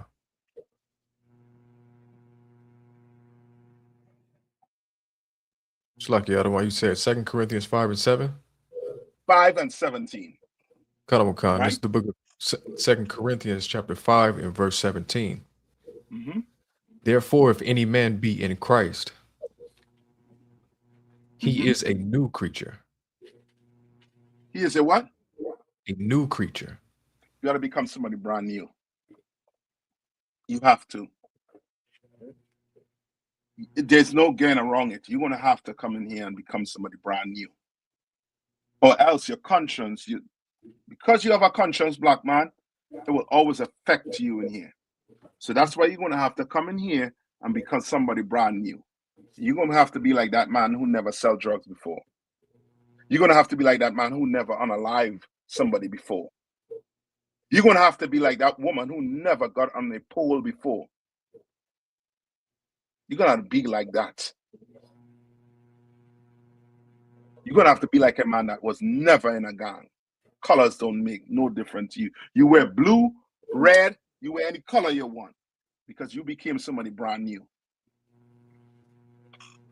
You understand? And now you go out and teach young men to be like what? Christ, a new creature. Read on. Khan. Old things are passed away. Behold, all things are become new. All things passed away. Whatever you did in the past, forget about it. Come in here and become somebody brand new. Become Magawar, Tabawan, Kiyadwan, Akashka, Ithon, Zion. Become somebody brand new. That's right. Don't come. Become it. Because not just your life depend on it. Your brother and your sister lives depend on it. You know what it is? If Carmelo Anthony parents had come looking for us, or Cyrus, or what's his name? The brother who's George Zimmerman unalive. Trayvon Martin. And knew about us and came looking for us, it would have been a different day, Ark. It would have been different. And let me show you something too. How many of you remember about Black Wall Street in Durham? We're brothers and sisters from Durham. You remember Black Durham? That Black Wall Street in Durham? Tell me what happened to Black Wall Street in Durham? So you did a lecture a while back. In a nutshell, it was just systematically destroyed by way of policies that designated the area as urban blight, thus giving the government license to destroy civic buildings and things of that nature. And then, of course, a freeway was built right through it that divided the community and just essentially, watered down or just disintegrated it. So Yeah. they did a bunch of things between the 50s and the early 70s to just decimate it. Salaki. So before that happened, what was Black Wall Street to us? If I could, Salakia. sir. Yeah, Come on. It was heaven. It was now unto heaven. Now unto heaven. Which means what works? What Salaki, did sir. Black Wall Street all over America? What did that show us? What works? Salaki, sir. Come on. Segregation. My man. Segregation works. It works, Ak. Segregation, separation. It worked for Black people. That's right. If the community that Cyrus was in was segregated, that Asian would have never been there to honor life our brother. And what kills me is Black people will come and say, well, we unalive each other and we don't cry out. So does that give a right for these other heathens to come in and unalive our people? Because we unalive each other? So when you having a family dispute, that means somebody else from the outside could come in and unalive your family member? And you feel fine with that? No. That does not give the oppressor, the white man, the right to come and unalive our people. That doesn't give the right to these Asians to come and unalive our young men. You understand? We have problems that if the oppressor left us alone, we will fix overnight. You want to know how to fix it? The first step is to come into the Israelite school and with some practical knowledge. That's right. Come to class. Don't be afraid. Don't be afraid. Come to class. I know you're wielding this 9 and you have all the power in the world. Feel like you have all the power in the world. Brother, ain't no power could attest to us on that mic calling the white man the devil. That's right. We're more powerful than that 9mm you're carrying. That's right. We're more powerful than that 45. That AR-15 you're carrying. Calling the white man the devil the Bible speaks of is more powerful than that. Separating from the white man, segregating from the white man is more powerful than that AR. Pointing at your brother. It's more powerful. I ain't telling you to put your guns down or to give your guns up. Keep your guns. Make sure you're legit. Keep your guns. You understand? If you have to defend your life, defend your life. I'm gonna tell you to be like no damn Christians and saying, give your guns up. I'm a fool to tell you give your guns up. And whoever tell you give your gun up, he trying to get you killed. Right. He trying to get your family harm. Keep your guns. Make sure it's legal. Come. You understand? So Make sure. Come on. Oh, there was another question in the chat, sir. Come on. Come. I'm sorry, Rock posed this question. What's the difference between the I.S.U.P.K and other Black organizations such as the Black Panthers or the Nation of Islam? Good question. What's the difference between the I.S.U.P.K and these other Black organizations? I'll tell you one difference. What's one difference? Salaki, sir. You know you hear I.S.U.P.K speaking. Come on. I would say we really love our people. You gotta give me a little more. So like, Give me a little more. Come on.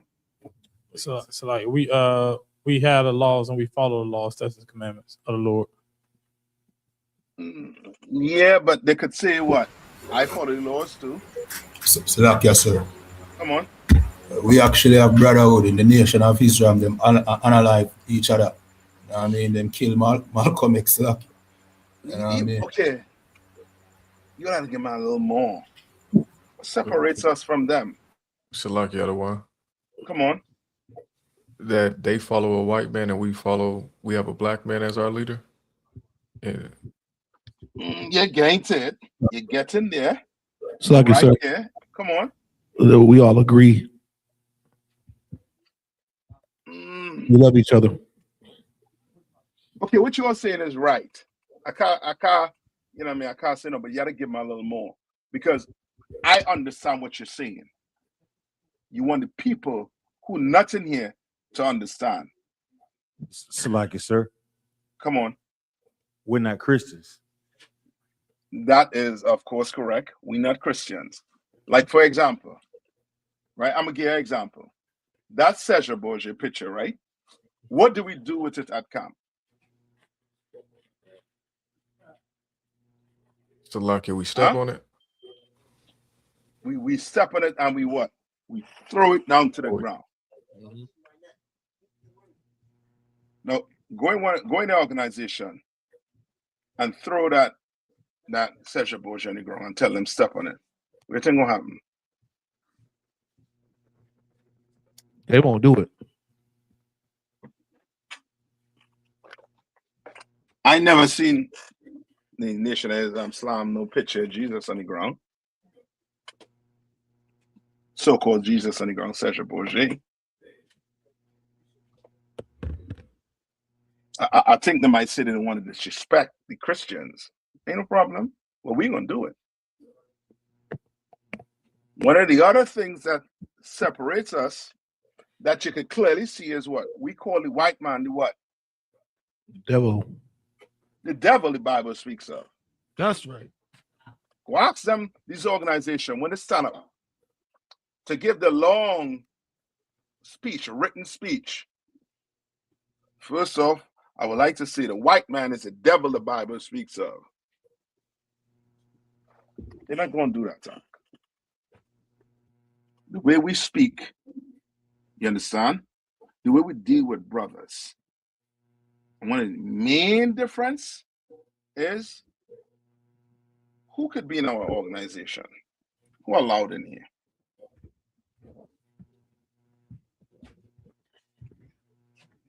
Who's allowed in our organization? It's like you say, Israelites only, part of the 12 tribes. Blacks, Latinos, Labor, Indians. Blacks, Hispanics, and First Nation people. They're allowed in here. They are brothers. You can't stop them from coming in here. But in these other black organizations, who could come in? Who could come into the organization? Everybody. Lucky. Anybody.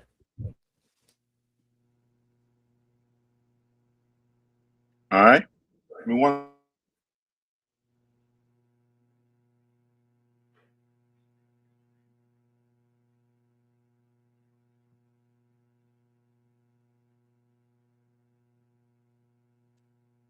Yeah.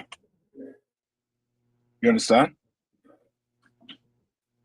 Like, what separates us from them, Mark, is you have to be Black, Hispanic, or First Nation people to be even sitting down in class. If you're a white man trying to come through them doors, I'm sending you where? To the Christian church. Go there. They love you. They will accept you. Go there. You want to help? Then you could make a what? A donation. Go empty your bank account out. But you cannot sit next to my brother. That's right. I don't want you speaking on my behalf. I don't want a white man coming up and saying, well, on behalf of the Israelites, no, we're not having that act. We not having that. There's a total difference. You understand? And we follow what? What do we follow?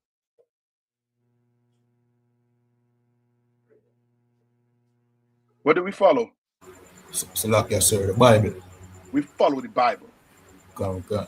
So guess what? We don't eat pork because according to the Bible, you cannot eat pork, crab, shrimp, and what?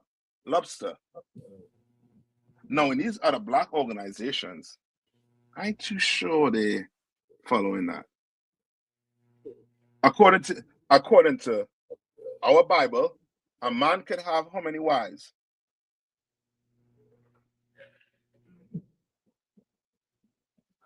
Salakia, Uh-huh.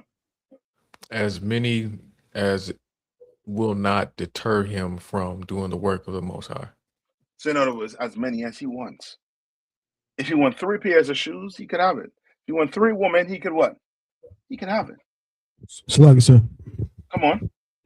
Just let you know, we got another question in the room, so just let you know. Mm-hmm. Right? We could. Like there's so many things that differ us, and so many things you all said also too. We are just different from these or other organizations now. We don't accept white people. That's one of them. We don't accept any other nation. We do not. You understand? As far as we know, they all been what? Profiting off of our captivity, off of our oppression. We don't want them around us. You understand? And soon they will not be in our community. That's right. They will not. Because more and more brothers come in. Guess what? The less and less we're going to start what? Buying Chinese food. You understand? We're going to start looking for sisters to do their nails. Right? Right, Kowal? You know what I mean? Sisters want a nail done? That's right. Call a sister to get that nail done. Drive, what, 20 miles to the nearest, you know what I mean, black store to get your nails done, if you need it done so bad. You understand? Like, we are going to go there because segregation works. You understand? You segregate, now your money is what? Within your community. I'm going to read, if I get a chance to read some of it, I'm going to read some of it for you all. Somebody else going to say something? No, I think Taba one. No, she declined, sir. She had a question before you brought up multiple wives, sir. Oh, come on. Nah, she gone now once you said that, sir. Oh man. See what I'm saying? We gonna have to just, you know what I mean? There gotta be a change.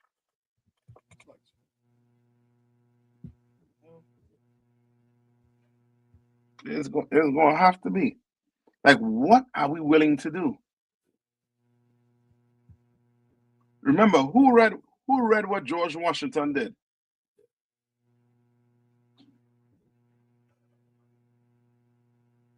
Who read it? I think Bankel, you read it, right? Bankel there? Come, sir. Bankel, find that one more time. Tell me what Georgie had to do. I don't know what sir. It says George Washington and his men gave up their personal comforts. Hold on. You can't give up your comfort as a woman or as a man. George Washington did it. We can't give up comfort. We have to be comfortable in this oppression. You see the mindset we in? We comfortable in this oppression. George Washington was not. Read. George Washington and his men gave up their personal comforts, financial livelihoods, health, and absolute power to secure American independence. Brother, what are you willing to give up? Sister, what you willing to give up?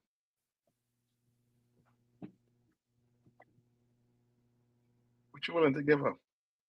I have to give up my family. What you willing to give up? I have to give up some friends. What you willing to give up? Well, let me throw the weed in there too. I have to give up weed. We have a brother, Salaki, sir. We have a brother from the community of Durham. What was your name? What was your last name? Yeah, Christopher Mangum. I think he's related to the Mangums of Mangum Street. They not. Give him the mic real quick. So I got one. I'm only bringing this up because he's from this community. He's Come on. a well-known artist, craftsman out here, but he's also seen the dark side of Durham. That I have. He knows the brunt of what's going on out here with the drug addiction, the crime, the murders, and the things of that. Right outside this school, right outside of South Roxborough Street, Cornwallis. He's pretty much a monument in the city since I've been here. You know what I'm saying? So he knows a lot. I just wanted to give him an opportunity to speak. Yeah, come on. What he knows, what he's seen growing up in the city, and the demise and the things that he's seen. I would like for you to bring that up, if you would, Mr. Mango. Too much death and destruction out of the 59 years I've been on this planet. And it's got to stop. Two young men. Speaking to the mic so everybody across this planet can hear you. Two young men are gone to their death. And the first shot was fired in front of the police for what they told me outside just a couple days ago. The crime scene across the street. It's not safe for our kids, and it's got to change. That's right. You're right, brother. You're in the right place. Now, wait. He also had something to say about this school. What did you say about this school in that interview we had? Get that mic. Say it in the mic. Say it in the mic. It is the most positive thing I've ever seen on this property in my lifetime. That's this school. This school. I.S.U.P.K. Tawada, brother. Come on, Johanna. Those words will mean a whole lot to come out of Johanna and this man. You understand? Tawada for them kind words. And we here, we go. Yeah, I am but Tawada to you. And what's the brother name? Mr. What? Christopher? Chris Mangum. Christopher Mangum. Christopher Mangum. Tawada. You understand? We're gonna raise Durham up. You understand? We're gonna raise North Carolina up. We're gonna show men what it takes to change. We're gonna show them the sacrifice they're gonna have to make to love each other. You understand? We're gonna have to show them it, and show them it well. Now, before we go, right? Now remember what Tab 1 had said, right? Tab 1 had made mention of what? Segregation. Right? Let me see if I could put this up on the screen. Tab 1, you can read that? Hold on. Come on, sir. All right. So now, let me just show you a little bit. This here is a little bit, some pictures on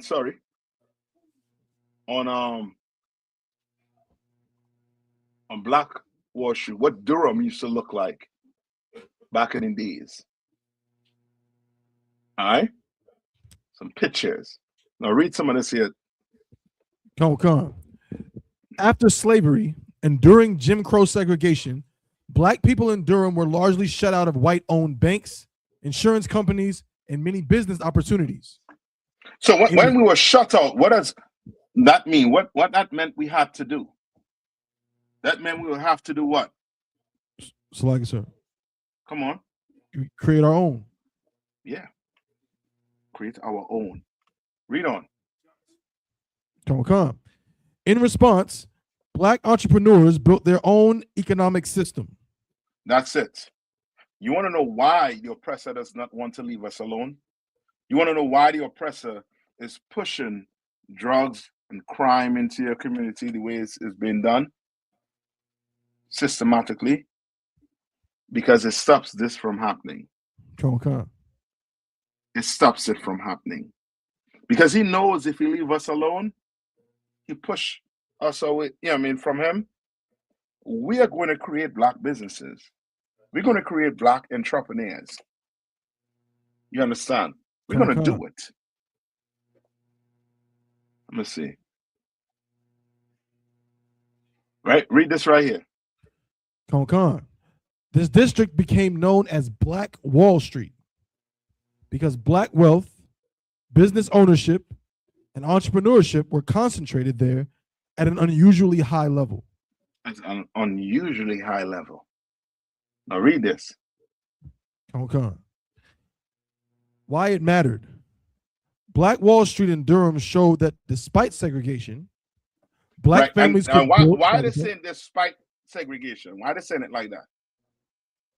Well, it's like I said, the idea that even was discussed among, oppressors, politicians,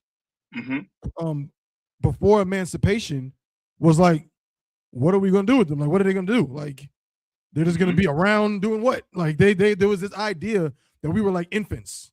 Yes. That without them being our masters, we would just fall into nothingness. Decay. Con. All right. Con. But it's saying despite segregation to make it look like segregation was what? A bad thing. So like yeah, like segregation is a bad thing. That's what they're trying to make it look like. Segregation is bad. Segregation is not bad, black man. Hispanics and First Nation people. We are not telling you to go out there and unalive, no oppress or nothing. Con. Segregation just means what? We love each other. That's right. You have your store, I'm going to buy from you. You're a black mechanic, I'm bringing my car to you. You understand? You have a black bank, I'm bringing my money to you.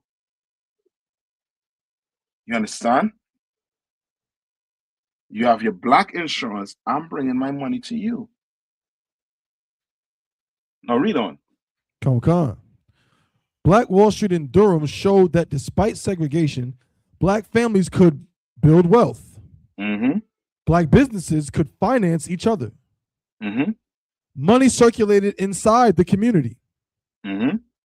Black institutions, schools, churches, hospitals, banks could become self-sustaining. All right. No. Salaki, skip down. Come on. I forgot to let you know, we also had another native or local of Durham. Her name is Sister Judy, and she experienced some of these things we're talking about. She saw Durham when it was in its heyday.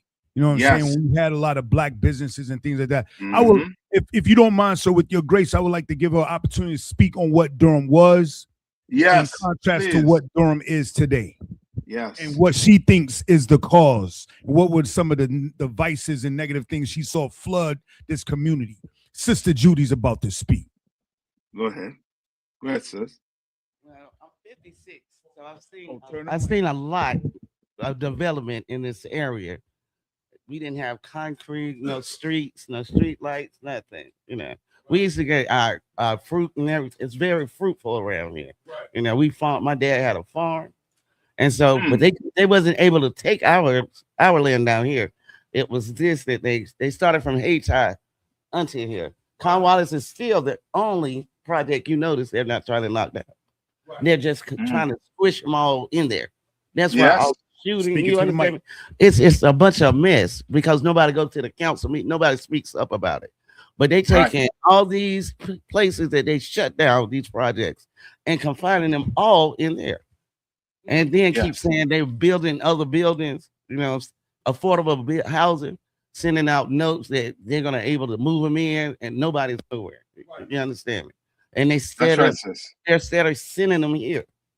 If you go to each and last from Hoover around, we have the most people in the project. You know, the most weirdly the most developed and simple project it is. You know, that's right, sis.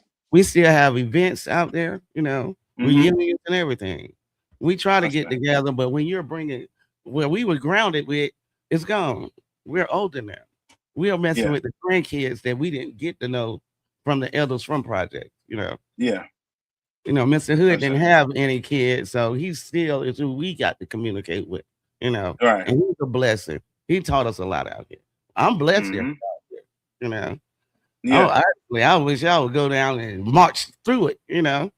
We got to get hard with him. But like I say, hey, Todd, my dad built a lot with it. He had a company, it was taken away just to satisfy the economy down here, you know. But, you know, being we were still strong because of the fact, you notice they didn't make it raggedy for us down here. Durham is nice. You understand me? It was just the way it allowed, I'm sorry, it allowed a lot of mess to satisfy them to go on. And sis, who took that company away from your dad, your granddad? Actually, Speak to me. It was Mayo. It was a man named Mayo. My dad's last name is Burton. They have a lot of, you know. Oh man, was it what was it a so-called white man that took it? Actually, it was, you know. And so, my dad was from Rougemont, and he had to educate himself, you know. So that's it. You feel me? Like, he accomplished it and made his own business, but he built a lot here, you know, in Durham. So I know a lot, you know. I knew about the highways that was coming in before my dad passed. Oh, yeah. Right. Dad did a lot for this community, period. And to Wada for bringing that out too. So now, you know what I mean, get us a hand. You know what I mean, for being brave and you know what I mean, bringing that out for sure. You understand? Like we need, you know what I mean, brothers and sisters to come in and hear this. Like we not like a Christian church, we're just gonna tell people to sing and dance. We're not that. We're gonna tell people the problem, who is the problem, and give them the solution to the problem. You understand? So now let's read a little bit more of this. What happened to it? And you'll see how it tied back into some of the things the sister was saying. What happened to it? Unlike the more famous Black Wall Street in Tulsa, Greenwood, Durham was not destroyed by a massacre. Instead, it declined over time because of economic and government changes, especially one, urban renewal. You hear what it's saying? It's the white man is the devil the Bible speaks of. That's right. He is wording it as if he didn't strong arm people. He didn't put people in situations where they had to do what? Where they had to sell. Like, could Black people resist that highway coming through their business? Could we resist that highway coming through our business? Could we have resisted urban renewal? No. We could have resisted, but it would have been a lot of dead of us. Oh, a lot of us would have been thrown in where? In prison. Read on. Salaki, sir. Come on. And when you talk about urban renewal, it often comes time, you know, our leaders sell us out when they come to that. They push to us like it's a remedy for whatever issues that we have in our community, and they sell us out to the politicians, to the, you know, because they don't understand the game that's being played on our people. So like, yes, because now you're gonna have brothers and sisters who would say right now they're raising their property tax right almost every year, and by the time they get to a certain age, they don't have a home to pass down to their young ones. Right. The oppressor is going to take that property from them. You understand?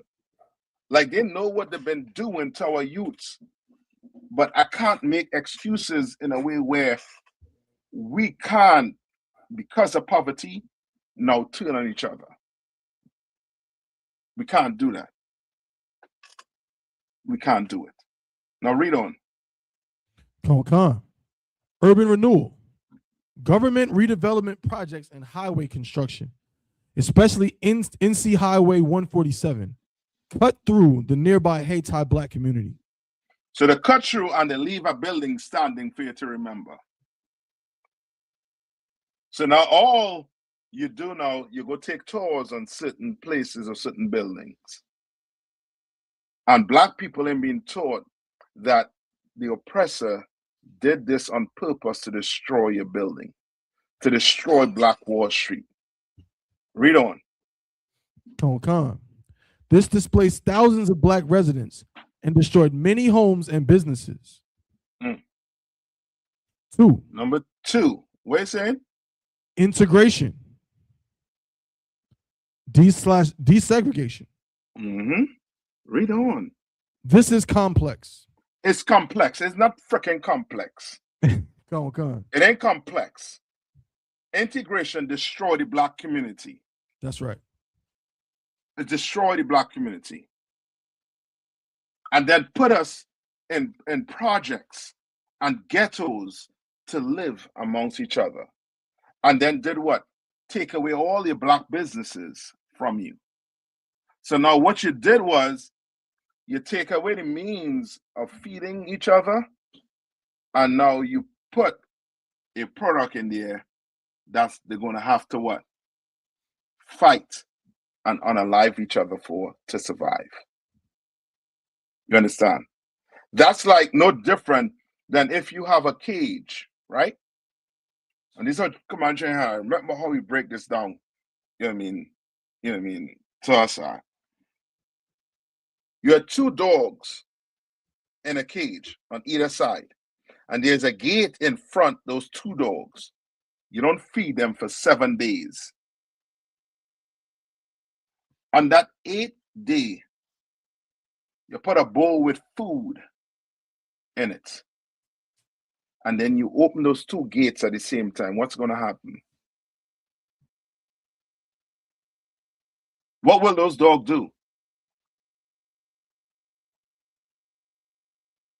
Salakia, sir. They're gonna kill each other over a plate of food. Yes. You think they're gonna both just go to the bowl and eat simultaneously? No. One of them have to die to eat. And the oppressor has created a condition where one of us is going to have to die for the other to eat. But we can fight against it. That's right. There's a way to fight against it. And brothers in the Israelite School and Universal Practical Knowledge, we learn how to fight against it. You understand? We learn that I might have to go hungry so that my brother could eat. I might. What you think he was doing in Hebrew Academy? You were learning to suffer for your brother. You're being taught that. America teaches you to be selfish. What I want this, I want that. And you don't care who is in the way. You're going to get them out of the way, even if it means doing what? Unaliving them or hurting them to get it. Not in here. You ain't learn that in here under Commander YAHANNA, under Christ. You ain't learn that in here under Christ, under Commander YAHANNA. You understand? You ain't learn that in here. You learn to suffer for your brothers and sisters. Read. Con. This is complex. Civil rights victories opened white-owned businesses and institutions to Black customers and professionals. You understand? What they're not saying is our money, they integrated our money, but not us. That's why they were able to come and buy up our Black businesses and then push us in these ghettos. They created jobs for these so-called Irish. They created jobs for these white men that were selling boot liquor. Remember, boot liquor was illegal? You understand? Okay. They created jobs for these men, for these nations. A Chinese man could come to America, not know a lick of English, and get a business loan. That's right. You can't. And that Chinese business is going to be where? In your ghetto, selling you fried rice and chicken wings. When your woman could do what? Could make better food than them Chinese are. Way better. Cook way better. Right? Tab one. Read this right here now. Come on, sir. In one sentence, Durham's Black Wall Street rose because Black people built powerful financial institutions during segregation. During what? During what? Segregation. Segregation works. It works. The problem is with Black people. We want to love the oppressor and at the same time be accepted by him, and at the same time want justice from him when it's not coming, and it will never come. Okay. We're gonna have to segregate. If I had time, I would have gone over maybe next class, that entire class, I might take and go over the American Constitution and break it down for you so you can see what George Washington and his men had to do to separate from the British to win. Read. Come.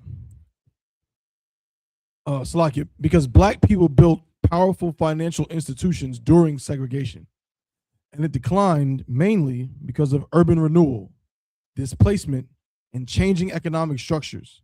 So it changed because of what? One word. Integration, sir. Integration.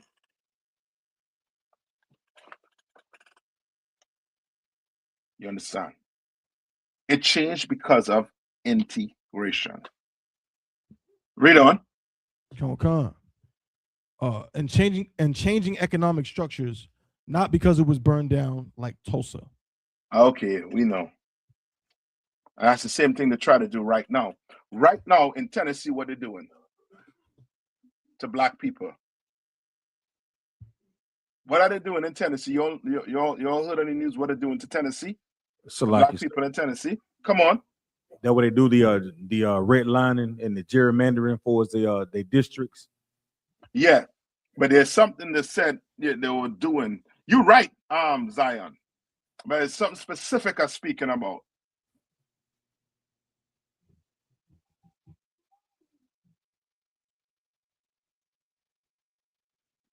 You got me. They tell you you need an ID card, and you need to be proficient in what?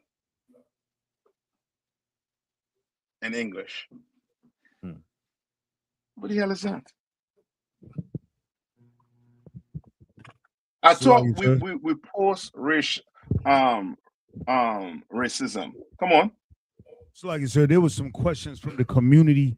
There was a sister named Dee Dee. She has a 14-year-old that is heavily influenced by her neighborhood, her community in Cornwallis. And she doesn't have any knowledge about, being an Israelite or anything like that. She just wants to know what can she do. She wants to save her son's life. You know what I'm saying? At this point, she doesn't have the knowledge. She doesn't have the scriptures or anything like that. All she has is when she opens up her door, the culture that's prevalent in Cornwallis projects.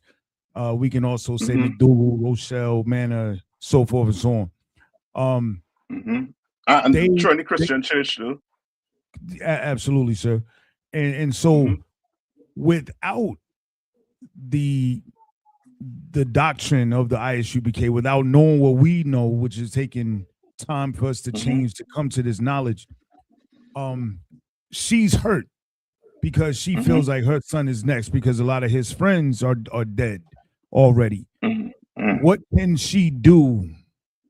What can she do, and what can other single mothers and even fathers who know that the way that their children are going is wrong, but also it's a hard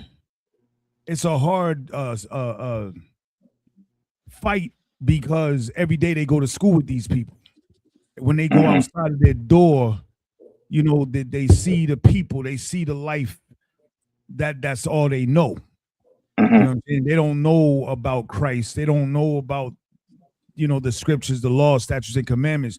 They just know how to survive from going from one end of the city to the other, or to the one end of the community to the other, and know who to stay away from. They learn who to, you know what I'm saying, who they can talk to, who they can't. How can they break that? How can the parents break that cycle on the fly, when every day, even though it may sound good, you know, as far as change your life, stop doing drugs, stop committing crime, but in their face, they have to be a certain way, or they may believe they have to be a certain way to survive in their day-to-day, because they don't see UPK in their apartment or at home, or, you know, in their little infrastructure that they may have. They may see us online or something like that, but how do they get the courage and the strength to put all of that away when they feel like they have to eat, or they have to, you know, support their mother by paying bills, by doing certain things, by paying bills by doing things they may not need to do. And in the midst of doing that, they may have to commit some crime or be in a position where they can hurt a brother just because they have to protect their territory, because this is their day-to-day. This is like every day. And even though they may look in the mirror, not want to live this way, they know it's wrong. What is that thing? What is the change? What's the breakthrough? What's the breakthrough where they will be even willing to put away their friends, their associates? They will even be able to be immune to what's going on outside the front door. What's that sterner stuff at that point? What is it that they need to find within themselves to make that type of change? Not in theory, but in practice. Margo, give me Romans 9:3. Good question. Okay. Real good question. And Israel, Israel, get ready. You're ready for it.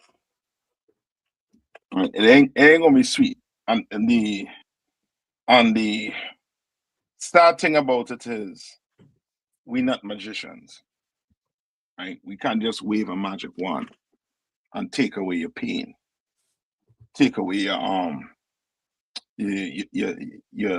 loved one mindset. We can't do that. Can't just wave a magic wand. You understand? But we could do this, right? And this Paul. Read what Paul is saying here. Okay. This is the book of Romans chapter 9 and verse 3. For I could wish that myself were accursed from Christ for my brethren. You understand? Meaning what? What Paul wanted. What Paul is saying. He wished what?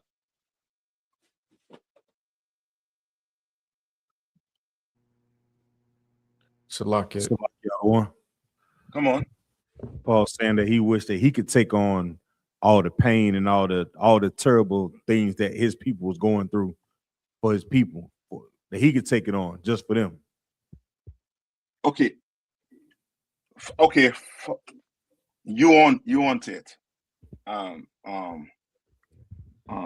So like Zion. if I could. Come on. Meaning that he wished he was separate from Christ, like he didn't, he didn't have any knowledge of what was going on, because if he didn't, then he wouldn't suffer as much as he does now. Okay, not really. Zion more on it. Read one more time. Margo.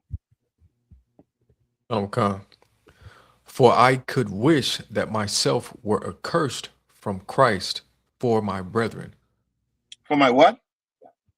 For my brethren. Read on. Khan. My kinsmen according to the flesh. This is one thing. When I hear this, brother, I wish them brothers could have what I have.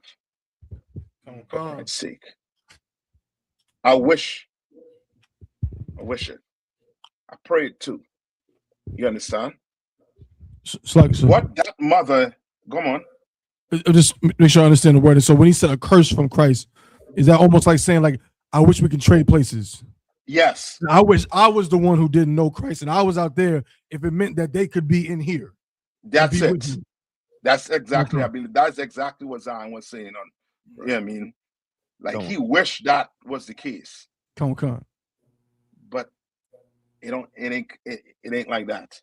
Come. You just can't snap with finger and a light turn on in your head. No.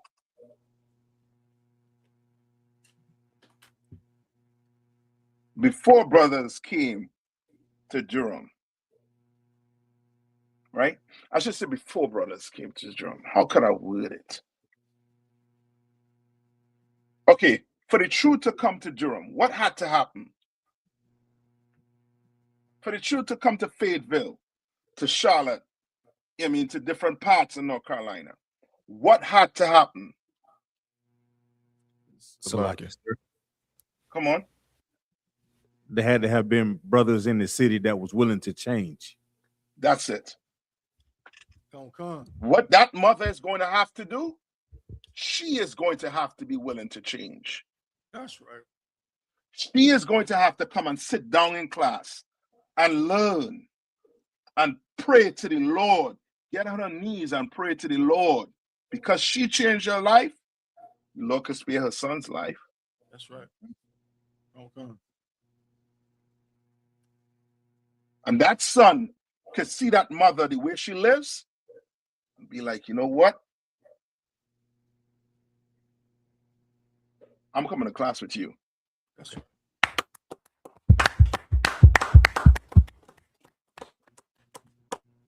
Like, don't think we could just go and put this in you and you be like, you know what I mean, like a robot, like just program you. And you just know. We have to live this Bible. In here we live, Ak. That's right. And that mother coming in, that family member coming in, they're going to show their loved ones what living is all about, what life is all about. Let me ask you a question. If you have a son in here and he decides to go be, say, a homosexual, what would you do? Sorry, sir. Uh-huh. I would let him go learn what being a homosexual was like. Yeah. Because you learn that. You're going to have to come in here and you're going to have to warn your son.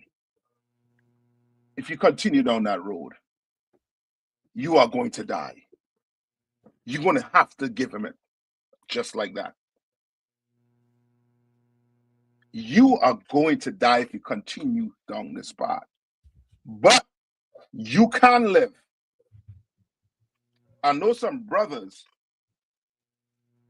on the corner of 25th and 34 Salt Roxborough Street that could show you how to live. There's no sugarcoating it. Okay. There's nothing I could do more than tell you, brother, you have to come to class. You have to change. You have to give up that life. I know that's all you were taught growing up. But there are so many examples showing you that this is not life. You know, what's brothers in the streets are, in the hood, making it to 30, 25 is like they make it to 100. They celebrate that like they make it to 100. When in here, we celebrate life in here. We cry when a brother passes on together. But we celebrate life in here. You come in here and live. You come in here and get wives, sons, daughters. You come in here and get a new father, new mother, new brother. But you're going to have to sacrifice something. Like you can't be a mother and want your son to sacrifice, but you not sacrificing. Or father, you want your son to come in here. Well, you come in here and show your son. And show him. You're going to have to do it. You're going to have to change. All right? Give me Acts 3:19. Adam Khan. This is the book of Acts, chapter 3 and verse 19. Repent ye therefore, and be converted. Meaning what? Change. Stop doing what you're doing. Tonight, stop doing it.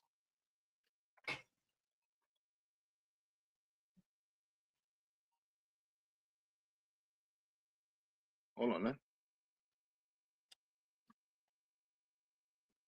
Hello? You hearing me? Right?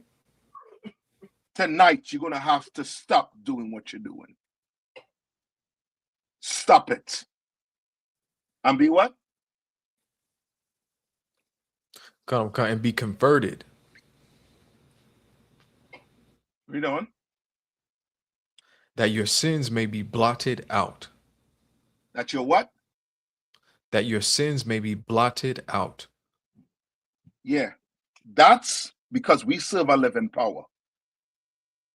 And the Lord from heaven see you trying to change your life, oh, he gonna protect you.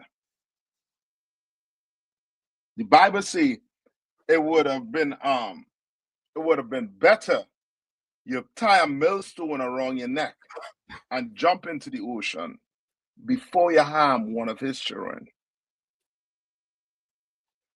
You understand? Like the Lord, once you show him, I'm willing to make the sacrifice. I'm willing to deny myself what I've been doing for years.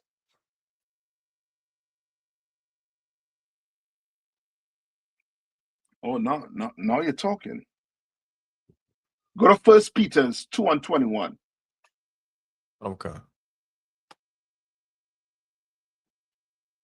Right? Or else, guess what's waiting? Like, what we have to understand also too is this whole lifestyle that the oppressor created for us, the Christianity, the politics, the gang lifestyle, the drugs, right? All of it was to have us in what? Confusion. And to the end, it was either we go to prison or we do what? Go to the grave.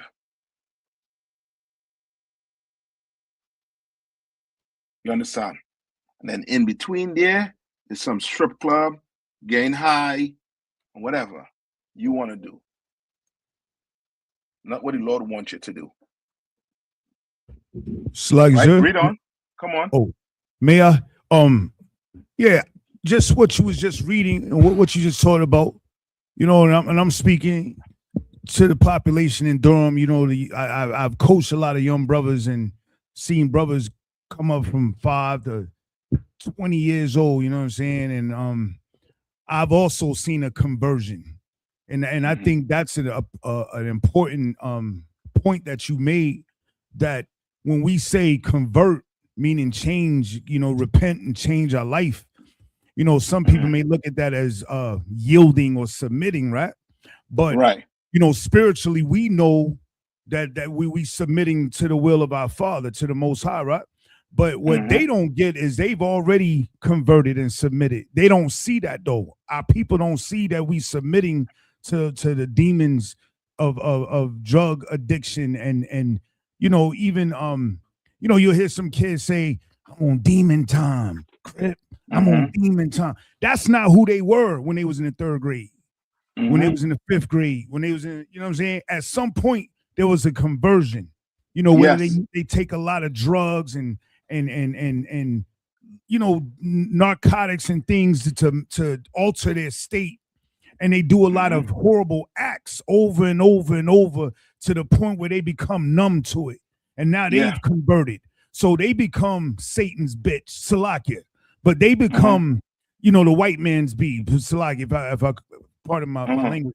But my point is, you already are converting. You already are submitting to something, but it's of wickedness. So it's like this thing of submitting, like, oh, nah, you're weak because you're submitting to Christ. You submitting to the Most High. Oh, you believe in God. You submitting to that. But now understanding you're going to submit to something. That's it. If you breathing on this earth, you're going to submit to one thing or the other. Either that of the Lord or that of Satan's vices. In this point, the white man, Esau, he's going to make sure, just like you said, sir, about that cage and having the two dogs and then putting that food. They study this stuff. These Edomite beasts, these Illuminati beasts, get some of the best minds, thinking minds, Emory universities, and all they get all the brightest minds and learn how to keep us in bondage and F with us. You know what I'm saying? Using psychology and technology to turn us against one another, knowing that they give someone like what's the fat man from New York with the perm? The Al Sharpton. Al Sharpton. Giving people like him money to subdue it. They know the plan before they even set it in motion. They know what we're going to do. They knew to stop the civil rights movement, to stop us uprising before, the I.S.U.P.K was even coming up. They tried to pay us off. They tried to bribe us. They because everybody else did it. You know what I'm saying? Everybody else took the bag, but Commander Junior Hanna didn't take the bag. They was like, well, what is this? What kind of creature is this Commander Junior Hanna? He won't take the bag. But these other groups, they take the bag from the Nation of Islam, all these groups that was supposed to be for us. It on the outside, it looks like they for us. But one thing, as you said before, Captain Nayathaq, we provide righteous leadership. Commander Junior Hanna did not take the bag. You know what I'm saying? Any money that comes into that school, he gives it right back out to the people. You know what I'm saying? Right. This is the true example of what Christ had in store for us to raise up our people. You know what I mean? So I say all of that to say we are going to submit. One way or the other, we're going to submit. You know what I'm saying? We are going to submit the money for the love of money. We're going to scheme and scrape. We're going to do one of them sins that's in this Bible. That's why I was convinced, sir, because I didn't know the knowledge that's in this Bible like I do now. You know what I'm saying? I thought it was just a bunch of hymns and proverbs and, about some white man. But when I came to I.S.U.P.K under Commander Junior Hanna, under Captain Nayathaq, I'm learning that what I see out here, there's a sin for that. There's a scripture for that. Everything we see going on, there's a scripture, a sin, and a solution. There's an opposite thing that you can do. You know what I'm saying? Right. And that's where I asked these questions to Lagi. So I was trying to play so-called the advocate as you would. I'm asking questions that people have asked in the community. But sincerely, we I.S.U.P.K been here 2534 South Roxborough Street. We've been very brotherly to the people in the community. We've been very patient with the brothers and sisters in this community. Hey, brother, come on in, get a hot plate. They'll come in for 5 minutes, get that plate and go. But guess what?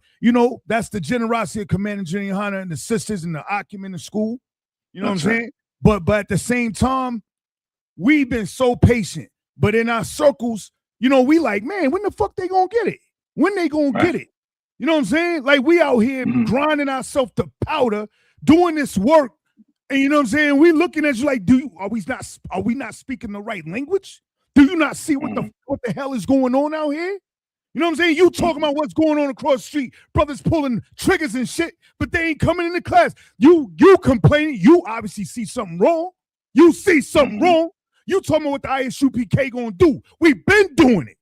Come to camp. You'll see we've been protesting for you.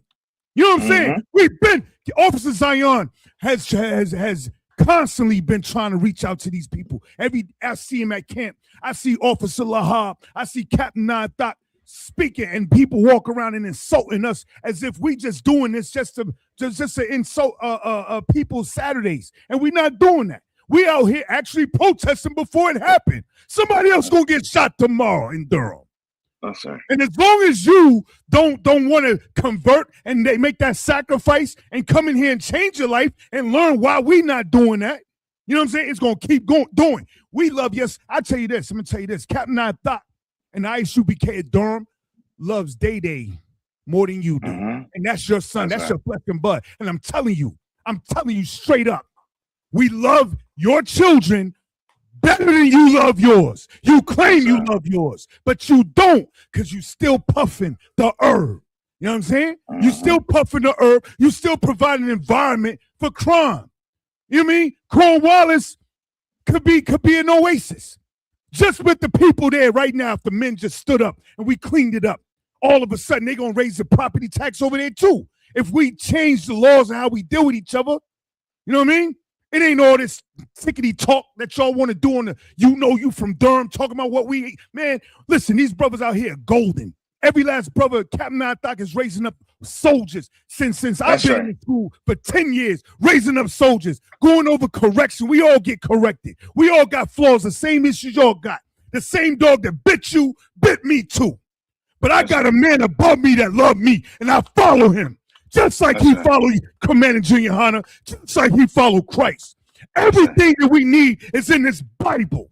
And the Christian church don't have it. You know what I mean? Y'all didn't go to the Christian church talking about what y'all gonna do. Another brother got shot. What y'all talk a good game unless it's Israel. Nah, hell no. Nah, we talk all the time. You know what I'm saying? It's always Israel. But we always speak about the injustices going on to our people. You talking, but you ain't walking the walk. We do the work. We do the work. We ain't supposed to get guns and go out and start shooting our people or shooting the cops. Man, anybody telling you that, they serving you up. You know what I mean? There's a system for that. That's why you'll be in the freak select for my language. That's why you'll be in a jail with 95-degree temperature. You know what I'm saying? Because you listen to people that's not trying to teach you right, raising you right.